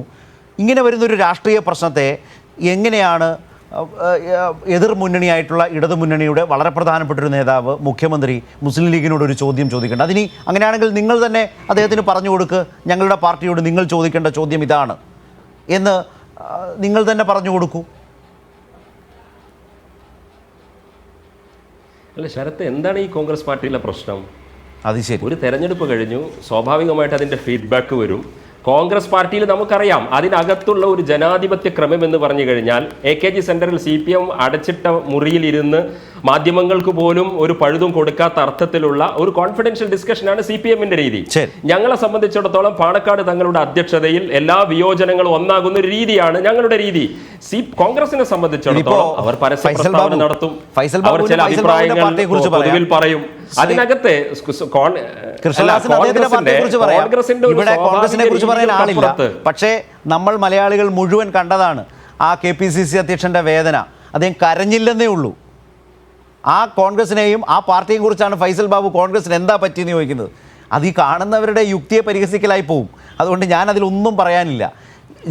ജനങ്ങൾ ജയിപ്പിച്ചു വിട്ട MP സ്ഥാനം പോലും ത്യജിച്ച് പാർട്ടി പറയുന്നത് ഏറ്റെടുക്കാം എന്ന് പറഞ്ഞു നിൽക്കുന്ന MP-മാരല്ലേ നമ്മുടെ മുമ്പിൽ ആ പാർട്ടിയിൽ നിന്നുള്ളത്. അവരെന്താണ് അതുകൊണ്ട് ഉദ്ദേശിക്കുന്നത്? അല്ല, ഒരു തെരഞ്ഞെടുപ്പ് താങ്കൾ പറഞ്ഞ ഒരു പഞ്ചായത്ത് തെരഞ്ഞെടുപ്പ് അത് കഴിഞ്ഞപ്പോഴാണ് നിങ്ങൾ മാനിനെ ദുഷ്ടമൃഗങ്ങൾ വേട്ടയാടം പോലെ വേട്ടയാടി എന്നല്ലേ KPCC പ്രസിഡന്റ് പറഞ്ഞത്? ഫൈസൽ ബാബു കേട്ടില്ലേ? യൂത്ത് ലീഗിൻ്റെ അഖിലേന്ത്യാ ഭാരവാഹിയായിട്ടുള്ള താങ്കൾ. അദ്ദേഹത്തിന് ഉറപ്പില്ല കസേര. ഇന്ന് സംഘടനാ ചുമതലയുള്ള കെ സി വേണുഗോപാൽ പറഞ്ഞത് എന്താണ്? ഹൈക്കമാൻഡിന് നേതൃമാറ്റം അടക്കം അതിലൊക്കെ കൊണ്ടുചെന്ന് ആ പാർട്ടി എത്തിച്ചതിൻ്റെ സോൾ ക്രെഡിറ്റ് അത് താങ്കളുടെ പാർട്ടിക്കാണ്. ഒരു തെരഞ്ഞെടുപ്പ് കഴിയുമ്പോൾ സ്വാഭാവികമായി അതിൻ്റെ ഫീഡ്ബാക്കുകൾ ഉണ്ടാകും. ആ ഫീഡ്ബാക്ക് ഒരു രാഷ്ട്രീയ പാർട്ടി കോൺഗ്രസ് അതിൻ്റെ ശൈലിയിൽ പ്രകടിപ്പിക്കുന്നു. അതിനപ്പുറത്തേക്ക് നിങ്ങൾ എന്തിനാണ് അതിനെ വായിക്കേണ്ട ആവശ്യം? വീണ്ടും വായനയുടെ പ്രശ്നമാണ് ശ്രീകൃഷ്ണദാസ്. ഞാൻ അതിനെക്കുറിച്ച് തർക്കത്തിനില്ല. പക്ഷേ ലീഗിന് കോൺഗ്രസിലുണ്ടാകുന്ന ഈ പ്രശ്നങ്ങളൊന്നും അവരെ ബാധിക്കുന്ന പ്രശ്നമല്ല. പക്ഷേ അപ്പോഴും ഒരു പ്രശ്നമുണ്ട്.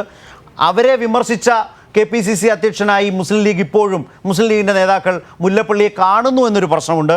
അതിൻ്റെ കൂടി ആനുകൂല്യത്തിലാണ് വളരെ ശക്തമായി കോൺഗ്രസിലെ നേതാക്കൾ ഇപ്പോൾ ഒരു പുതിയ സാധ്യത തേടുന്നത്.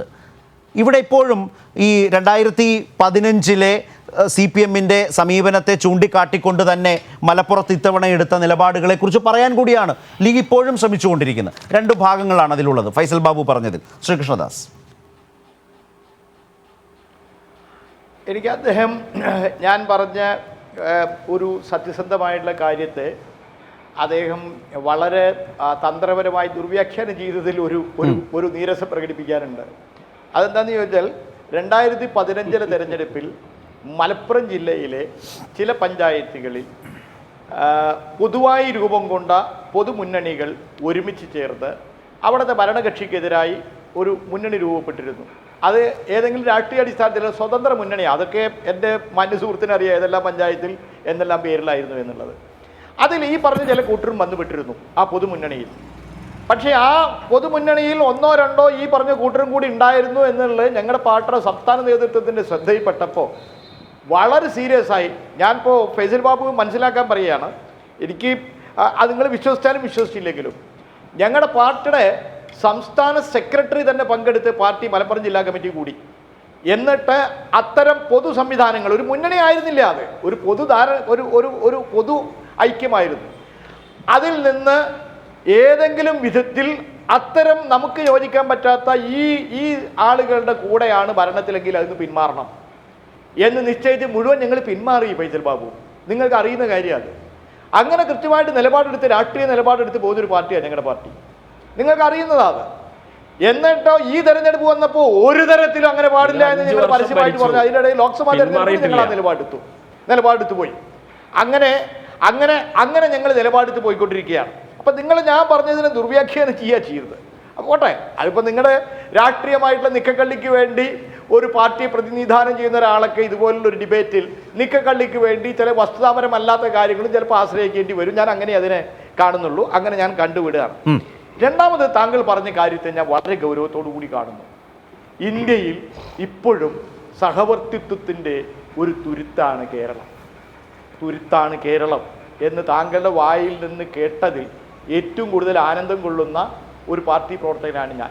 എൻ്റെ പാർട്ടിക്കാരാ, കേരളം ഒരു തുരുത്താണ്, ഇപ്പോഴും നല്ല ഒരു തുരുത്താണ് എന്ന് താങ്കളെ പോലുള്ള ആളുകളുടെ വായിൽ നിന്ന് വീഴുന്നത് കേൾക്കുമ്പോൾ കുളിരുകോരുന്ന അനുഭവത്തോടു കൂടി അത് കേൾക്കുന്ന ഒരാളാണ് ഞാൻ. അതുകൊണ്ട് താങ്കളത് പറഞ്ഞത് നന്നായി. മാത്രമല്ല പല കാര്യങ്ങൾക്കും വേണ്ടി മറ്റ് പല ഉത്തരേന്ത്യൻ സംസ്ഥാനങ്ങളിലും പോയി. നിങ്ങൾ മനസ്സിലാക്കേണ്ട ഒരു കാര്യം നിങ്ങൾക്ക് അറിയണതാണ്, ഞാൻ ഓർമ്മപ്പെടുത്തുന്നത് മാത്രമേ ഉള്ളൂ. എൻ്റെ സഹോദരൻ ഫൈസൽ ബാബുവിന് കഴിഞ്ഞ ലോക്സഭാ തെരഞ്ഞെടുപ്പ് നടക്കുന്ന സമയത്ത് രാഹുൽ ഗാന്ധി വയനാട്ടിൽ മത്സരിച്ചു. വയനാട്ടിലെ മുസ്ലിം ലീഗിൻ്റെ ശക്തി കൊണ്ടാണ് അന്ന് കോൺഗ്രസ് ഇത്രയും സീറ്റിൽ ജയിച്ചതും മലബാറിൽ വിശേഷിച്ചും വയനാട്ടിൽ അദ്ദേഹത്തിന് ഇത്രയും വോട്ട് കിട്ടിയതെന്നുള്ളതൊക്കെ പരമമായിട്ടുള്ള യാഥാർത്ഥ്യമാണ്. അപ്പോൾ ലീഗായിരുന്നു അദ്ദേഹത്തിൻ്റെ തെരഞ്ഞെടുപ്പ് പ്രചരണത്തിന് മുൻപന്തിയിൽ നിന്നത്. അതൊന്നും ഒരു തെറ്റായിട്ട് ഞാൻ പറയുന്നില്ല. ഒരു മുന്നണിയാകുമ്പോൾ നിങ്ങൾ അങ്ങനെ തന്നെ ചെയ്യണം സത്യസന്ധമായിട്ട്. പക്ഷേ ഞാൻ അതിനെ സംബന്ധിച്ച് എത്ര ദുരുപയോഗിച്ചു ഉത്തരേന്ത്യയിൽ നിങ്ങൾ അറിയുമോ? ഉത്തർപ്രദേശ് ഉൾപ്പെടെ കോൺഗ്രസിന് കുറച്ച് സീറ്റ് കൂടി ജയിക്കാൻ സാധിക്കുമായിരുന്ന ഉത്തരേന്ത്യൻ സംസ്ഥാനങ്ങളിൽ ലീഗിൻ്റെ പച്ചക്കൊടിയെ പാകിസ്ഥാൻ കൊടി എന്ന് പറഞ്ഞിട്ടാ ഈ മറ്റ് ശക്തികൾ അതിനെ മുഴുവൻ ദുർവ്യാഖ്യാനം ചെയ്ത് ദുരുപയോഗിച്ചത്. അതായിരുന്നു കോൺഗ്രസ് പാർട്ടിക്ക് ജയിക്കാൻ പറ്റുന്ന ചില മണ്ഡലങ്ങളിൽ പോലും ജയസാധ്യത ഇല്ലാതാക്കിയതെന്ന് അവർ തന്നെ വിലയിരുത്തി. ഞാൻ അതിന് നിങ്ങളെ കുറ്റം പറയില്ല. നിങ്ങൾക്ക് നിങ്ങളുടെ കൊടി വളരെ പ്രിയപ്പെട്ടതാണ്, മാറ്റണമെന്നോ ഒന്നുമില്ല, എനിക്കതിനോടൊരു അഭിപ്രായ വ്യത്യാസമില്ല. പക്ഷേ നമ്മൾ ചെയ്യുന്ന സത്യസന്ധമായിട്ടുള്ള കാര്യങ്ങളെ ഉൾപ്പെടെ ദുർവിനിയോഗം ചെയ്യാൻ കാത്തു നിൽക്കുന്ന ദുഷ്ടശക്തികളുള്ള ഒരു നാട്ടിലാണ് നമ്മൾ ജീവിക്കുന്നത്. അപ്പൊ ഈ പച്ചത്തുരുത്തിൽ അങ്ങനത്തെ ഒരു നിലപാട്, ഈ സൗഹാർദ്ദത്തിന്റെ ഈ നന്മയുടെ തുരുത്തിൽ അങ്ങനത്തെ ഒരു നയക്കരണപ്പൊടി വിതറാൻ ആരെയും അനുവദിക്കില്ല എന്ന നിങ്ങളുടെ നിലപാടിൽ നിങ്ങൾ മാറ്റം വരുത്തരുത്. ആ നിലപാട് നിങ്ങൾ എടുക്കണം. അത് മറ്റുള്ളവർക്ക് ദുരുപയോഗം ചെയ്യാൻ അനുമതി കൊടുക്കരുത്. അവിടെയാണ് ഞാൻ വീണ്ടും വീണ്ടും ആവർത്തിച്ചുകൊണ്ട് പറയുന്നത്, എൻ്റെ മാന്യ സുഹൃത്തിനോട് അദ്ദേഹത്തിൻ്റെ ആ പാർട്ടിയിൽ എല്ലാവരും അഭിപ്രായക്കാരാണെന്നുള്ള വിശ്വാസം എനിക്കില്ല. കുറച്ച് ആൾക്കാരെ അതിൽ വിശ്വാസപ്രകാരമുള്ളൂ, അങ്ങനെ ശ്രമിച്ചു പോകുന്നവരുള്ളൂ. നിങ്ങൾ തിരുത്തണം. നിങ്ങൾ പറയേണ്ടത്, നമ്മളിവിടെ ഏതെങ്കിലും ഒരു വർഗീയ സ്വഭാവത്തിലുള്ള, തീവ്ര സ്വഭാവത്തിലുള്ള, അല്ലെങ്കിൽ ഒരു മതമൗലികവാദ സ്വഭാവത്തിലുള്ള ഇസ്ലാമിക ഗ്രൂപ്പുകളുമായിട്ട് മുന്നണി ഉണ്ടാക്കാതെ തന്നെ ലീഗിന് ജയിക്കാം. മലപ്പുറത്ത് നിങ്ങൾക്ക് അവരൊന്നും ഇല്ലാതെ തന്നെ ജയിക്കാലോ. ഈ തെരഞ്ഞെടുപ്പിൽ നിങ്ങൾക്ക് വലിയ നഷ്ടം ഉണ്ടായി എന്നുള്ള അഭിപ്രായക്കാരനല്ല ഞാൻ. ചിലയിടത്തൊക്കെ തോറ്റുണ്ടാവും. ഒരു തെരഞ്ഞെടുപ്പിൽ തോറ്റാലോ, ഏതെങ്കിലും ഒരു പഞ്ചായത്തിൽ തെരഞ്ഞെടുപ്പിൽ തോറ്റാൽ ഒലിച്ചു പോകുന്ന ഒരു പാർട്ടിയാണ് മലപ്പുറത്തെ മുസ്ലിം. അല്ല കൃഷ്ണദാസ്, അതിലൊരു കാര്യമുണ്ട്. ഫൈസൽ ബാബു പറഞ്ഞതിൽ പറയാതെ ഒളിഞ്ഞിരുന്നതും കേൾക്കുന്ന നമ്മൾക്ക് മനസ്സിലാകുന്നതുമായ ഒരു കാര്യമുണ്ട്. ഇനി അവരെ കൂടെ കൂട്ടിയില്ലെങ്കിൽ 2014 CPM-ന് താല്പര്യമില്ല എന്ന് പറഞ്ഞെങ്കിലും വളരെ കൃത്യമായ ലീഗ് വിരുദ്ധത ലീഗുകാരെ പോലെ തന്നെ മലപ്പുറത്തുണ്ട്. പൊന്മുണ്ടം കോൺഗ്രസ്, അതുപോലെ തന്നെ കോൺഗ്രസ്സിലെ തന്നെ വളരെ ശക്തമായ ഒരു വാദഗതി ലീഗും ആയിട്ട് നടത്തുന്ന ഫൈറ്റ്. ഞാൻ പേരൊന്നും അതിൽ പറയുന്നില്ല, ഇത് അറിയാവുന്ന കാര്യങ്ങളാണല്ലോ. അപ്പോൾ 2015 പോലെ ഈ ലീഗ് വിരുദ്ധ വോട്ടുകൾ കൂടിച്ചേരരുത് എന്ന് ലീഗിന് നല്ല ബോധ്യമുണ്ട്. എങ്കിൽ മാത്രമേ ഈ 2020 ഇപ്പോൾ നിങ്ങൾ പറയുന്നൊരു വിജയം ലീഗിനുണ്ടാകൂ. അതുറപ്പിക്കാൻ മറ്റെല്ലാം മറന്ന് ലീഗ് വെൽഫെയർ എങ്കിൽ വെൽഫെയർ എന്ന നിലയിലേക്ക് പോയിട്ടുണ്ടാവും. അങ്ങനെ പോകരുത് എന്നാണ് ഞാൻ പറയുന്നത്. അങ്ങനെ പോകുന്നതോടുകൂടി പണ്ഡിറ്റ് ജവഹർലാൽ നെഹ്റുവിൻ്റെ വിമർശനത്തോട് സത്യസന്ധമായ രാഷ്ട്രീയ അടിത്തറയിൽ നിന്ന് അതിനെ കൈകാര്യം ചെയ്ത മുസ്ലിം ലീഗിൻ്റെ നേതൃ പാരമ്പര്യത്തിൽ നിന്ന് ലീഗ് വ്യതിചലിക്കുന്നു എന്നുള്ളതാണ് എൻ്റെ വിമർശനം. നിങ്ങൾ നിങ്ങളുടെ രാഷ്ട്രീയ അടിത്തറയിൽ നിൽക്കണം. ഞങ്ങളെ വിമർശിച്ചു, ഇടതുപക്ഷത്തിനെ നിങ്ങൾക്ക് വിമർശിക്കാൻ എന്തെല്ലാം കാരണങ്ങൾ നിങ്ങളുടെ മുമ്പിൽ ഉണ്ടാവും. അത് വെച്ച് നിങ്ങൾ വിമർശിച്ചോളൂ. നിങ്ങൾ ഇടതുപക്ഷ ജനാധിപത്യ മുന്നണിയെയോ ഈ ഗവൺമെന്റിനെയോ വിമർശിക്കാൻ ഒരു പഞ്ചായത്തിലോ ഒരു അസംബ്ലി മണ്ഡലത്തിലോ ജയിക്കാൻ വേണ്ടി നിങ്ങൾ വർഗീയതയുടെയും ഇസ്ലാമിക മതമൗലികവാദത്തിന്റെയും പരിസരത്തേക്ക് പോകരുത് എന്നുള്ളതാണ് എൻ്റെ അഭ്യർത്ഥന, എൻ്റെ പാർട്ടിയുടെ അഭ്യർത്ഥന. അങ്ങനെ പോകരുത്. എന്തുകൊണ്ടാണ് ഞാൻ ഇത് പറയുന്നതെന്ന് ചോദിച്ചാൽ, നമുക്ക് ഈ തെരഞ്ഞെടുപ്പിൽ തോറ്റാൽ അടുത്ത തെരഞ്ഞെടുപ്പിൽ വീണ്ടും ജയിക്കാം. പക്ഷേ നിങ്ങൾ ഈ പറഞ്ഞ ഈ നന്മയുടെ തുരുത്ത് തകർന്നാൽ നമുക്കിവിടെ ജീവിക്കാൻ പറ്റാത്ത അന്തരീക്ഷമാണ് ഉണ്ടാവുക. അതുകൊണ്ട് ഈ നന്മയുടെ തുരുത്ത് തകർക്കരുത്. നിങ്ങൾക്ക് ഇപ്പോൾ ഈ തെരഞ്ഞെടുപ്പിൽ ഒരു പഞ്ചായത്തിൽ നഷ്ടപ്പെട്ടാൽ അടുത്ത തെരഞ്ഞെടുപ്പിൽ നിങ്ങൾക്ക് തിരിച്ചു പിടിക്കാം. ഈ നന്മയുടെ തുരുത്ത് അതുപോലെ തന്നെ നിന്നാൽ. അതുകൊണ്ട് എൻ്റെ മാന്യ സുഹൃത്ത് സ്നേഹിതന്, ഞാൻ എൻ്റെ അനിയനെ പോലെ കണക്കാക്കുന്ന ഫൈസൽ ബാബു ഒക്കെ മുസ്ലിം ലീഗിലെ ഈ തീവ്രവാദ അനുകൂല രാഷ്ട്രീയത്തിനെതിരെ പൊരുതണം. അങ്ങനത്തെ ഒരു നിലപാടിലേക്ക് പോകരുത്. രാഷ്ട്രീയ അടിത്തറയിൽ നിന്ന് നിങ്ങൾ LDF ഗവൺമെന്റിനെ വിമർശിക്കൂ, നിങ്ങൾ LDF-ന്റെ രാഷ്ട്രീയ നിലപാടുകളെ വിമർശിക്കൂ. അങ്ങനെ ആരോഗ്യകരമായിട്ടുള്ള രാഷ്ട്രീയ വിമർശനത്തിലൂടെ നമ്മൾ മുമ്പിലേക്ക് പോകാം. ഒരേ സമയത്ത് ഇരു വർഗീയതയെയും ഇരു മതമൗലികവാദത്തെയും നേരിട്ടുകൊണ്ട് ഈ നന്മയുടെ സംരക്ഷിക്കണം. ഇതാണ് എൻ്റെ അഭിപ്രായം. അതിന് കളങ്കം വരുത്തുന്ന നിലപാട് ലീഗ് എടുക്കരുത് എന്നുള്ളതാ പ്രശ്നം. മനസ്സിലായി. അത് ആവർത്തിച്ച് പറയേണ്ടതാണ് എന്ന് ശ്രീ കൃഷ്ണദാസ് വിചാരിക്കുന്നതാണ് ഞാൻ മനസ്സിലാക്കുന്നത്. വിജയരാഘവൻ പറഞ്ഞത്, അതിൽ നിങ്ങൾ അസ്വസ്ഥരാവുകയല്ല വേണ്ടത്. നിങ്ങൾ ആത്മപരിശോധന നടത്തി സ്വയം ഒന്ന് തിരുത്തൂ. ഞങ്ങളെ നിങ്ങൾ വിമർശിച്ചു, അതിനെന്താ കുഴപ്പം? മനസ്സിലായി. ശ്രീ പ്രേംകുമാർ, ഇതിലൊരു പ്രധാനപ്പെട്ട കാര്യം, ഇപ്പോൾ ശ്രീ കൃഷ്ണദാസിന് ഒരു നല്ല പോയിന്റ് ഫൈസൽ ബാബു ഇട്ടുകൊടുത്തതാണ്. ഈ നിലയിലുള്ള ഒരു സഹവർത്തിത്വത്തിൻ്റെയും സമാധാനത്തിൻ്റെയും ഒരു പച്ച തുരുത്താണ് കേരളം എന്നുള്ളത്. അത് മലപ്പുറം അടങ്ങുന്ന കേരളത്തിൻ്റെ ഒരു പൊതുവായ അഭിമാന ഘടകം തന്നെയാണത്. അപ്പോൾ അത് അങ്ങനെ തന്നെ നിലനിർത്തുന്നിടത്താണ് ഒരു കരിന്തിരി ലീഗ് കത്തിച്ചു എന്ന് നേരത്തെ ആദ്യം ശ്രീ കൃഷ്ണദാസ് പറഞ്ഞു വെച്ച പോയിന്റിൻ്റെ ഒരു പ്രശ്നം നിൽക്കുന്നത്. ഇവിടെ ശ്രീ പ്രേംകുമാർ, ഒരു പ്രശ്നം ഇപ്പോഴും ലീഗ് വിചാരിക്കുന്നത് മലപ്പുറത്തെ മെച്ചപ്പെട്ട വിജയത്തിൻ്റെ കൂടി പശ്ചാത്തലത്തിൽ ഈ ഇടതു സർക്കാർ വീണ്ടും അധികാരത്തിൽ വരില്ല, ഒരു ഭരണ തുടർച്ച ഉണ്ടാകില്ല എന്ന നിലയിലേക്കൊരു ഒരു രാഷ്ട്രീയ ബോധ്യം തുറന്നു പറയാനുള്ള പരിശ്രമമാണ് ശ്രീ PK കുഞ്ഞാലിക്കുട്ടി ആവർത്തിച്ച് കാഴ്ചവെച്ചുകൊണ്ടിരിക്കുന്നത്. മറുഭാഗത്ത് ലീഗ് കോൺഗ്രസ്സിന് സൃഷ്ടിച്ച ഡാമേജ്, ഈ പ്രശ്നത്തിൽ നേരത്തെ വളരെ നിസ്സാരവൽക്കരിക്കാൻ ശ്രമിച്ച ഒരു പ്രശ്നമുണ്ടല്ലോ ലീഗും കോൺഗ്രസുമായി ബന്ധപ്പെട്ട് ഞങ്ങൾ സംസാരിച്ചപ്പോൾ. ലീഗ് കോൺഗ്രസിന് സൃഷ്ടിച്ച ഡാമേജ്, അതൊക്കെ വളരെ പ്രധാനപ്പെട്ട പ്രശ്നങ്ങളാണോ ഈ തെരഞ്ഞെടുപ്പിൻ്റെ ജനവിധിയുമായി ബന്ധപ്പെട്ട് പരിശോധിച്ചാൽ? എന്താ ചോദ്യം എന്നാണ് ഒന്നും കൂടെ. ലീഗിൻ്റെ ഈ നിലപാട് കൊണ്ട് കോൺഗ്രസിനുണ്ടാക്കിയ ഡാമേജ് അത് വളരെ പ്രധാനപ്പെട്ടതാണോ എന്നുള്ളതാണ്. ഇപ്പോഴും മലപ്പുറത്തെ ഈ വിജയത്തിൻ്റെ മാത്രം UDF വലിയ റിസൾട്ടിലേക്ക് പോകാൻ കഴിഞ്ഞിട്ടില്ല. പക്ഷേ എന്നിട്ടും ലീഗിൻ്റെ മലപ്പുറത്തെ വിജയം വെച്ച് മാത്രം ഇടത് സർക്കാർ ഒരു ഭരണ തുടർച്ച ഉണ്ടാക്കില്ല എന്ന് ശ്രീ കുഞ്ഞാലിക്കുട്ടി പറഞ്ഞുകൊണ്ടിരിക്കുകയാണ്. അതായത് ഇപ്പം നടന്ന തദ്ദേശ സ്വയംഭരണ തെരഞ്ഞെടുപ്പിൽ ഒരുപക്ഷെ കഴിഞ്ഞ ഒരു 10 വർഷത്തെ പാറ്റേൺ മാറിയിട്ടുള്ള ഒരു റിസൾട്ടാണ് കേരളത്തിൽ വന്നിട്ടുള്ളത്. വളരെ വളരെ വളരെ പൊളിറ്റിക്കലായ വളരെ ബ്യൂട്ടിഫുൾ ആയ ഒരു വിക്ടറി ആയിരുന്നു. അതിനകത്ത് വെൽഫെയർ പാർട്ടിയുമായിട്ടുള്ള ലീഗിൻ്റെ എന്താ പറയുക സംബന്ധമാവട്ടെ ബന്ധമാവട്ടെ അല്ലെങ്കിൽ ദുർബന്ധമാവട്ടെ പല ഘടകങ്ങളിൽ ഒന്ന് മാത്രമാണ് അത് എന്ന് ഞാൻ വിചാരിക്കുന്നു. അതിനേക്കാൾ ഭീകരമായ പ്രശ്നങ്ങൾ കോൺഗ്രസിൻ്റെ പക്ഷത്ത് തന്നെ ഉണ്ടായിരുന്നു. കാരണം ഇപ്പം എന്താ വെച്ചാൽ സാധാരണ ഈ ചർച്ചകളിൽ പലപ്പോഴും ഞാൻ പങ്കെടുക്കാറുണ്ടെങ്കിൽ പോലും ചർച്ച കഴിയുമ്പോൾ നമുക്ക് അയ്യോ എന്തിനായിരുന്നു ഇത്ര സമയം തർക്കിച്ചതെന്നൊക്കെ സങ്കടം തോന്നും. അങ്ങനെ അല്ലാത്തൊരു ചർച്ചയാണിത് എന്നുള്ളതിൽ വലിയ സന്തോഷമുള്ള ആളാണ് ഞാൻ. കാരണം മൊത്തത്തിൽ പൊളിറ്റിക്സ് അങ്ങനെ മാറുന്നുണ്ട്. കാരണം സത്യസന്ധമായിട്ട് കാര്യങ്ങൾ പറയുകയും ക്ലിയറായിട്ട് കാര്യങ്ങൾ പറയുകയും തുറന്ന് കാര്യങ്ങൾ പറയുകയും പറ്റിപ്പോയ അബദ്ധങ്ങൾ സമ്മതിക്കുകയും തിരുത്താൻ തയ്യാറാണെന്ന് പറയുകയും മറുപക്ഷത്തുള്ള ആളുകളോട് പോലും നിങ്ങളും തിരുത്താൻ തയ്യാറാവണം. ഇപ്പോൾ കൃഷ്ണദാസൊക്കെ പറയുന്നത് നിങ്ങൾക്ക് അടുത്ത തെരഞ്ഞെടുപ്പിൽ ജയിക്കാമല്ലോ. അത്തരത്തിൽ ട്രാൻസ്പെറൻ്റ് ആയിട്ട് ഓപ്പൺ ആയിട്ടുള്ള ഡിസ്കഷൻ നടക്കുന്ന തലത്തിലേക്ക് കാര്യങ്ങൾ പോയിട്ടുണ്ട്. കേരളത്തിൽ നിർബന്ധമായി തീർച്ചയായിട്ടും മാറിയിട്ടുണ്ട്. അങ്ങനെയുള്ളൊരു സമയത്ത് കോൺഗ്രസ് എടുത്ത നിലപാടുകൾ തന്നെയാണ് അവരുടെ ഇത്രയും ദയനീയമായ ഒരു തകർച്ചയിലേക്കും തകർച്ചയ്ക്ക് ശേഷമുള്ള അവരുടെ അവസ്ഥയിലേക്കും. അതാണ് ഞാൻ അതിൻ്റെ കൂടുതൽ സീരിയസ് ആയിട്ട് കാണുന്നത്. വോട്ട് കുറഞ്ഞു, അത് എന്താ പറയുക മുനിസിപ്പാലിറ്റികളും കോർപ്പറേഷനുകളും നഷ്ടപ്പെട്ടു എന്നതിനേക്കാൾ കൂടുതൽ അതിന് ശേഷം വരുന്ന പ്രതികരണങ്ങൾ അതാണ് നമ്മളെ വല്ലാതെ ഷോക്ക് ചെയ്യിക്കുന്നത്.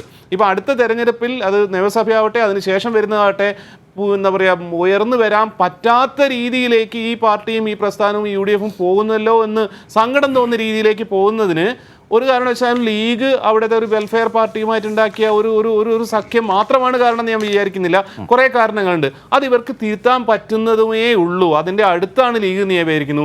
പക്ഷേ കോൺഗ്രസിൻ്റെ എന്താ പറയുക ഗ്രാസ് റൂട്ട് ലെവലിൽ തന്നെ അതിൻ്റെ ടോട്ടൽ ബോഡിക്ക് തന്നെ വന്നിട്ടുള്ള സംഘടനാപരമായിട്ട് വന്നിട്ടുള്ള ആ ഒരു പ്രശ്നങ്ങൾ എങ്ങനെയാണ് പരിഹരിക്കാൻ പറ്റുക എന്നുള്ളത് ഇപ്പോൾ നമ്മളൊക്കെ കഴിഞ്ഞ ദിവസം വളരെ ആകാംക്ഷയോടെ നോക്കിയിരുന്നതായിരുന്നു.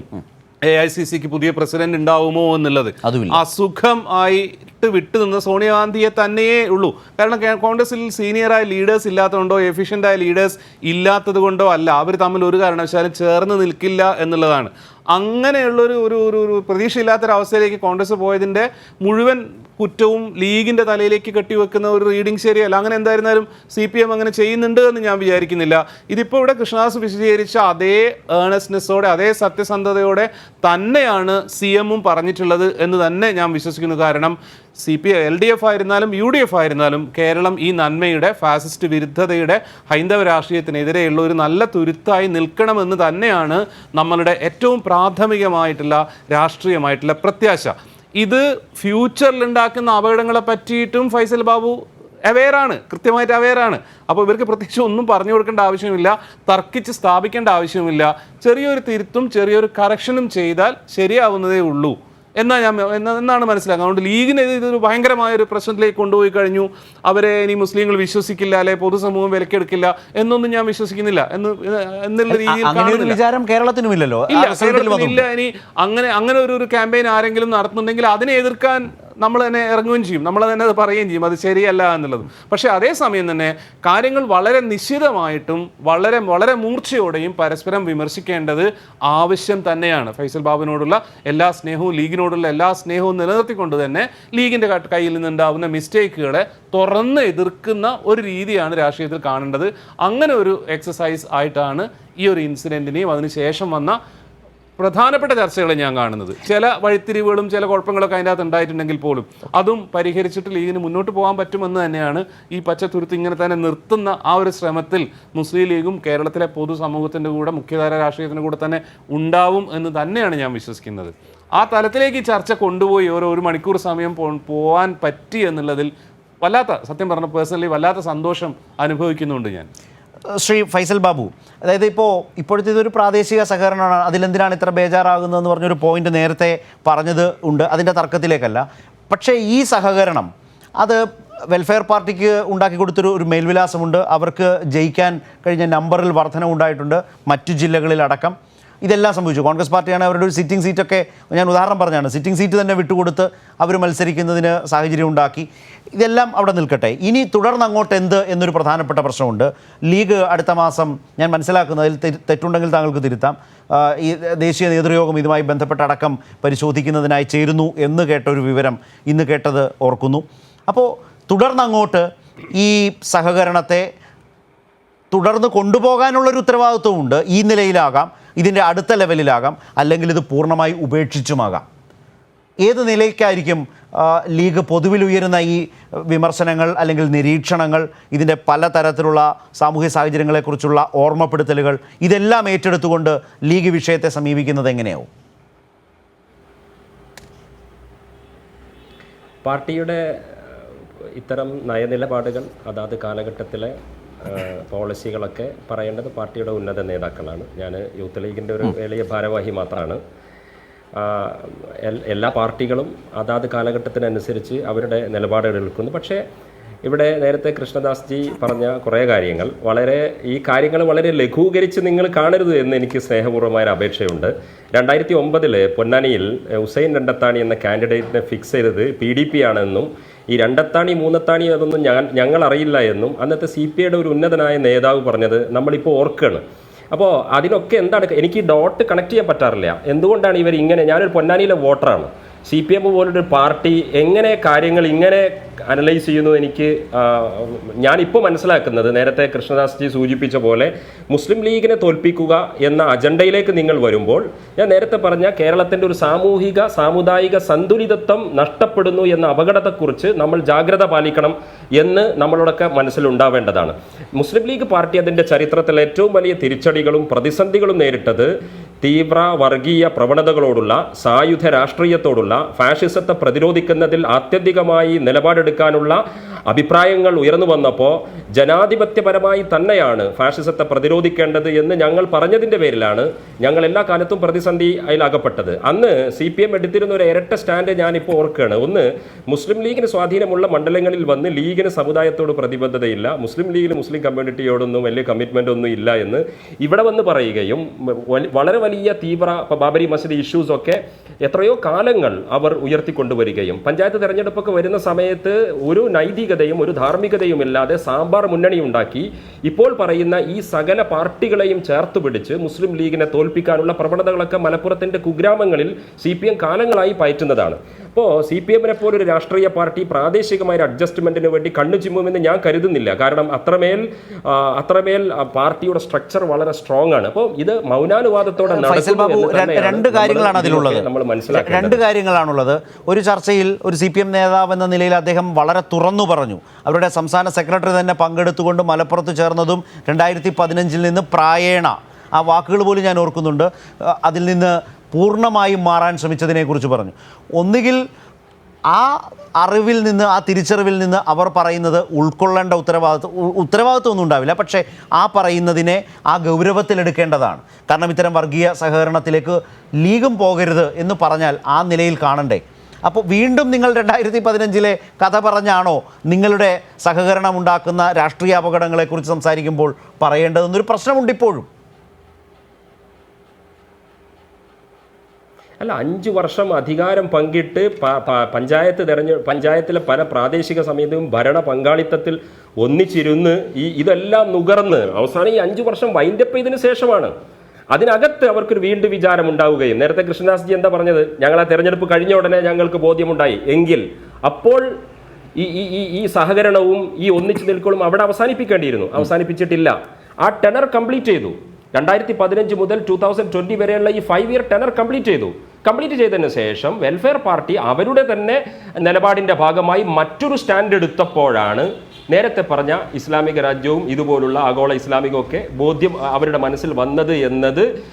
അതിൽ നിന്ന് നമുക്ക് എന്ത് മനസ്സിലാക്കണം? നമ്മൾ എന്താണ് അതിൽ നിന്ന് മനസ്സിലാക്കുന്നത്? അതിൽ ലീഗ് വളരെ കംഫർട്ടബിൾ ആണ്.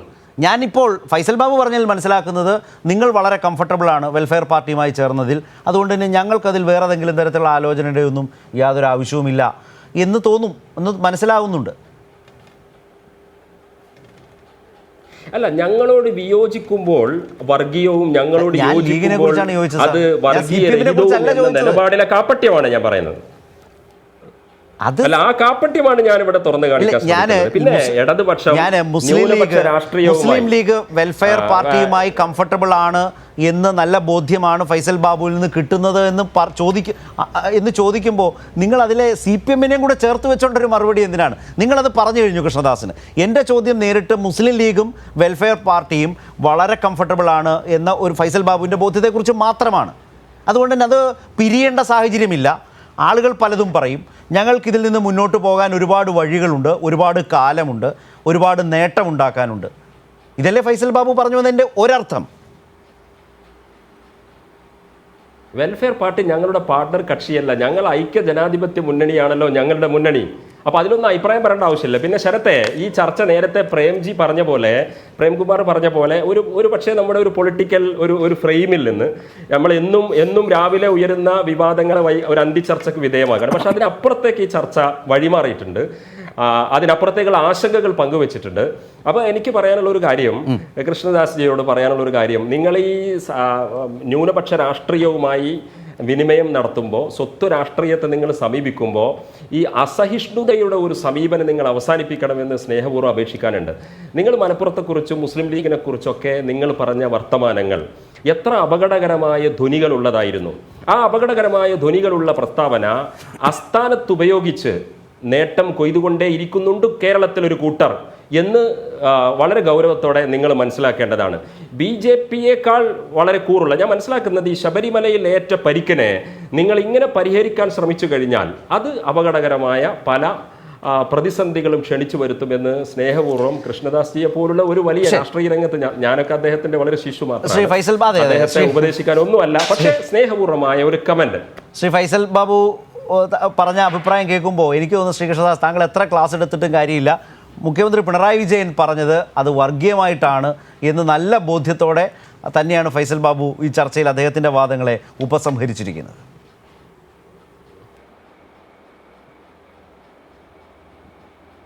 അതായത് ഞാൻ ഒരു രാഷ്ട്രീയമായിട്ടുള്ള ഒരു ഏറ്റുമുട്ടൽ സമീപനമല്ല ഈ ഡിബേറ്റിൽ തുടക്കം മുതൽ തന്നെ എടുത്തത്. ഒരു സംവാദാത്മകമായിട്ടുള്ള മാന്യതയിലേ ഞാൻ എൻ്റെ അഭിപ്രായങ്ങൾ പറഞ്ഞിട്ടുള്ളൂ. എൻ്റെ അഭിപ്രായങ്ങളൊക്കെ നിശ്ചിതമായിട്ടാണ് പറഞ്ഞതെങ്കിൽ പോലും ഞാൻ അതിനെ ഒരു സംവാദാത്മകമായിട്ടുള്ള ഗ്യാപ്പ് ഇട്ടിട്ടേ ഞാൻ സംസാരിച്ചിട്ടുള്ളൂ. പക്ഷേ എൻ്റെ മാന്യനായിട്ടുള്ള സുഹൃത്ത് മുസ്ലിം ലീഗിൻ്റെ പ്രതിനിധി, അവർ ഇക്കാര്യത്തിൽ അവസാനമായി ഞങ്ങൾ പറയുന്നു, ഒരു ആത്മവിശകലനത്തിൻ്റെയും സാഹചര്യം നിലവിലില്ല, ഞങ്ങൾ ഈ നിലപാട് തന്നെ തുടരും, നിങ്ങൾ ഞങ്ങളോട് ആ അസഹിഷ്ണുത കാണിക്കരുത് എന്നതാണ്. ഞങ്ങൾ ആരോടാണ് അസഹിഷ്ണുത കാണിച്ചിരിക്കുന്നത്? ഇപ്പോൾ ജയിച്ചതിൻ്റെ എന്തെങ്കിലും അസഹിഷ്ണുത കാണിച്ചിട്ടുണ്ടോ? അല്ലെങ്കിൽ ഏതെങ്കിലും രാഷ്ട്രീയമായിട്ടുള്ള അസഹിഷ്ണുത ആരോടെങ്കിലും കാണിച്ചിട്ടുണ്ടോ? നമുക്കതിൻ്റെ ആവശ്യമില്ല. ഞങ്ങൾ ആരോടും അസഹിഷ്ണുത കാണിക്കാറില്ല. പക്ഷേ ഒരു കാര്യം, മുസ്ലിം ലീഗിനെ എത്ര ആഴത്തിൽ തീവ്ര നിലപാടുകാർ അവരുടെ രാഷ്ട്രീയ നിർമ്മിതിയെ സ്വാധീനിച്ചിരിക്കുന്നു എന്നതിൻ്റെ തെളിവാണ് ഈ മുസ്ലിം ലീഗിൻ്റെ പ്രതിനിധിയുടെ അവസാനത്തെ വാക്കുകളിലൂടെ പുറത്തു വന്നത്. ഒരാത്മവിശകലനത്തിനും ഞങ്ങൾ സന്നദ്ധരല്ല, ഇങ്ങനെ തന്നെയാണ് ഞങ്ങൾ പോവുക, അതുകൊണ്ട് യാതൊരു അസഹിഷ്ണുതയും ഞങ്ങളോട് നിങ്ങൾ കാണിച്ചിട്ട് കാര്യമില്ല എന്നതാണ്. ഇതിനെയാണ് മുസ്ലിം ലീഗിൻ്റെ ഉള്ളിൻ്റെ ഉള്ളിൽ മുകുളങ്ങളായി വിടർന്നു വന്ന മതവർഗീയ രാഷ്ട്രീയം വിഴുങ്ങിയിരിക്കുന്നു എന്ന വിമർശനം പരസ്യമായിട്ട് പറയാൻ ഇടവരുത്തുന്നത്. അങ്ങനത്തെ നിലപാടെടുക്കുമ്പോൾ ഞങ്ങൾക്ക് മുസ്ലിം ലീഗിൻ്റെ വർഗീയ രാഷ്ട്രീയത്തെ തുറന്നേ പറയാൻ സാധിക്കൂ. മാത്രമല്ല, ഞാനിപ്പോൾ അദ്ദേഹത്തോട് വേറൊരു കാര്യം കൂടി പറയുന്നു. മുസ്ലിം ലീഗ് എന്ന് പറയുന്ന ഒരു രാഷ്ട്രീയ പാർട്ടിയാണ്, മതവിശ്വാസവും ഒക്കെ ഉണ്ടെങ്കിലും ഒരു രാഷ്ട്രീയ പാർട്ടിയാണ്. പക്ഷേ ഒരു രാഷ്ട്രീയവുമില്ലാത്ത നിരവധിയായിട്ടുള്ള ഇസ്ലാമിക മത അവാന്തര സംഘടനകൾ നമ്മുടെ നാട്ടിൽ പ്രവർത്തിക്കുന്നുണ്ട്, പല വിഭാഗത്തിലുള്ള. ആ അവാന്തര സംഘടനകൾ തികച്ചും മതലക്ഷ്യം മാത്രം പ്രവർത്തിക്കുന്ന, അതായത് മതലക്ഷ്യം എന്ന് പറഞ്ഞ വർഗീയമല്ലാത്ത ആധ്യാത്മിക ലക്ഷ്യം മാത്രം പ്രവർത്തിക്കുന്ന എത്രയോ ഇസ്ലാമിക സംഘടനകൾ കേരളത്തിലുണ്ട്. ആ ഇസ്ലാമിക സംഘടനകളെല്ലാം ഈ മത തീവ്ര പ്രസ്ഥാനങ്ങൾക്കെതിരാണ്. അവർ തള്ളി പറഞ്ഞു.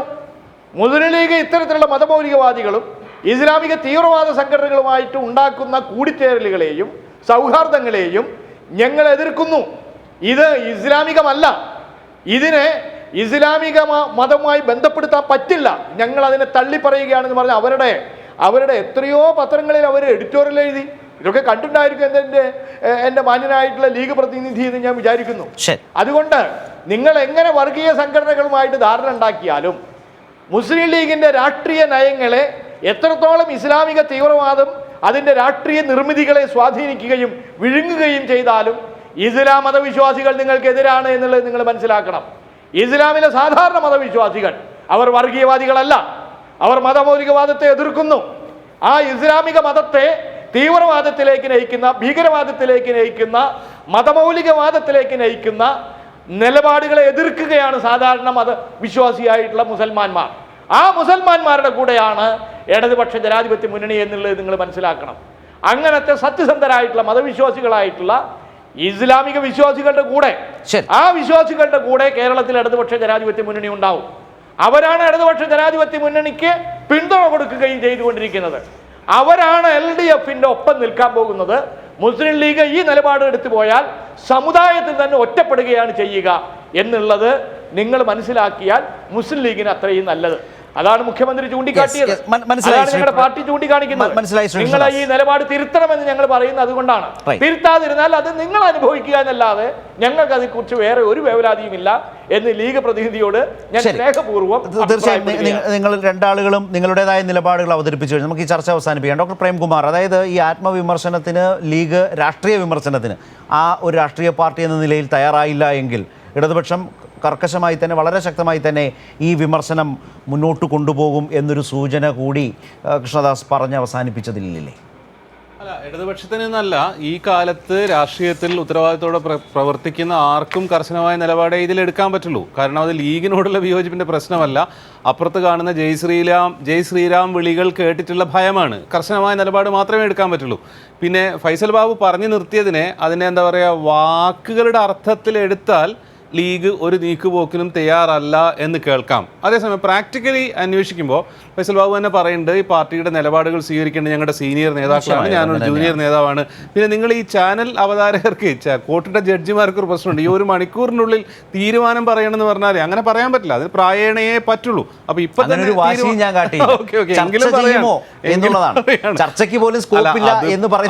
പോലും അപ്പൊ ചർച്ച ചെയ്യുമെന്ന് ഫൈസൽ ബാബു എന്ന് പറഞ്ഞിട്ട് സ്ക്രോള് വന്നിട്ട് നാളെ ഇയാള് എന്താ പറയുക, എല്ലാ പാണക്കാട് പോയിട്ട് കംപ്ലീറ്റ് വിശദീകരിക്കേണ്ട ഒരു പ്രശ്നം ഉണ്ടാവും.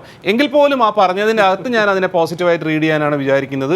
ഇത്രയും കമ്മിറ്റ് ചെയ്തിട്ടേ ഒരാൾക്ക്, ഫൈസൽ ബാബുവിനെ പോലുള്ള ഒരാൾക്ക്, ആൾക്കാണെങ്കിലും പറയാൻ വേണ്ടി പറ്റുള്ളൂ എന്നാണ് ഞാൻ വിചാരിക്കുന്നത്. അത് അവർ തന്നെ ചെയ്യും. തിരുത്താതെ ലീഗിനോ ഉത്തരവാദിത്തമുള്ള, സമൂഹത്തോടും ഉത്തരവാദിത്തമുള്ള, ഇന്ത്യയുടെ അഖണ്ഡതയോടും ജനാധിപത്യത്തോടും കോൺസ്റ്റിറ്റ്യൂഷനോടും ഉത്തരവാദിത്തമുള്ള ഒരു രാഷ്ട്രീയ പാർട്ടിക്കും പ്രവർത്തിക്കാൻ പറ്റില്ല. കണ്ണ് തുറന്ന് വർത്തമാനകാലത്ത് ജീവിക്കുന്ന ഒരു പാർട്ടിക്കും പറ്റില്ല. ലീഗിന് ഒരു കാരണവശാലും പറ്റില്ല എന്ന് തന്നെയാണ് ഞാൻ വിശ്വസിക്കുന്നത്. ഏതായാലും തെരഞ്ഞെടുപ്പ് വിധി വന്നതിനു ശേഷം അതിൻ്റെ ഓരോ ഘടകങ്ങളും സൂക്ഷ്മമായി വിലയിരുത്തുന്ന ഘട്ടത്തിലാണ് ഇത്തരം ഗൗരവമുള്ളൊരു വിഷയം ഉയർന്നു വന്നത്. ലീഗ് മതമൗലികവാദ വഴിയിലേക്ക് എന്ന ഒരു വിഷയം ഗൗരവമായി അവിടെ രൂപപ്പെട്ടത്, അതുമായി ബന്ധപ്പെട്ട രാഷ്ട്രീയ വിമർശനങ്ങൾ ഉയർന്നത്. ഇതിൻ്റെ വിവിധ തലങ്ങളാണ് ഈ ചർച്ചയിൽ ഇപ്പോൾ ഡോക്ടർ പ്രേംകുമാർ ആയാലും ശ്രീ കൃഷ്ണദാസ് ആയാലും ശ്രീ ഫൈസൽ ബാബു ആയാലും ഉന്നയിച്ചതും അവരുടേതായ വീക്ഷണങ്ങൾ അവതരിപ്പിച്ചതും. ന്യൂസ് ആൻഡ് വ്യൂസ് അവസാനിക്കുന്നു. ഇനി 9 PM മനു എത്തും. നമസ്കാരം.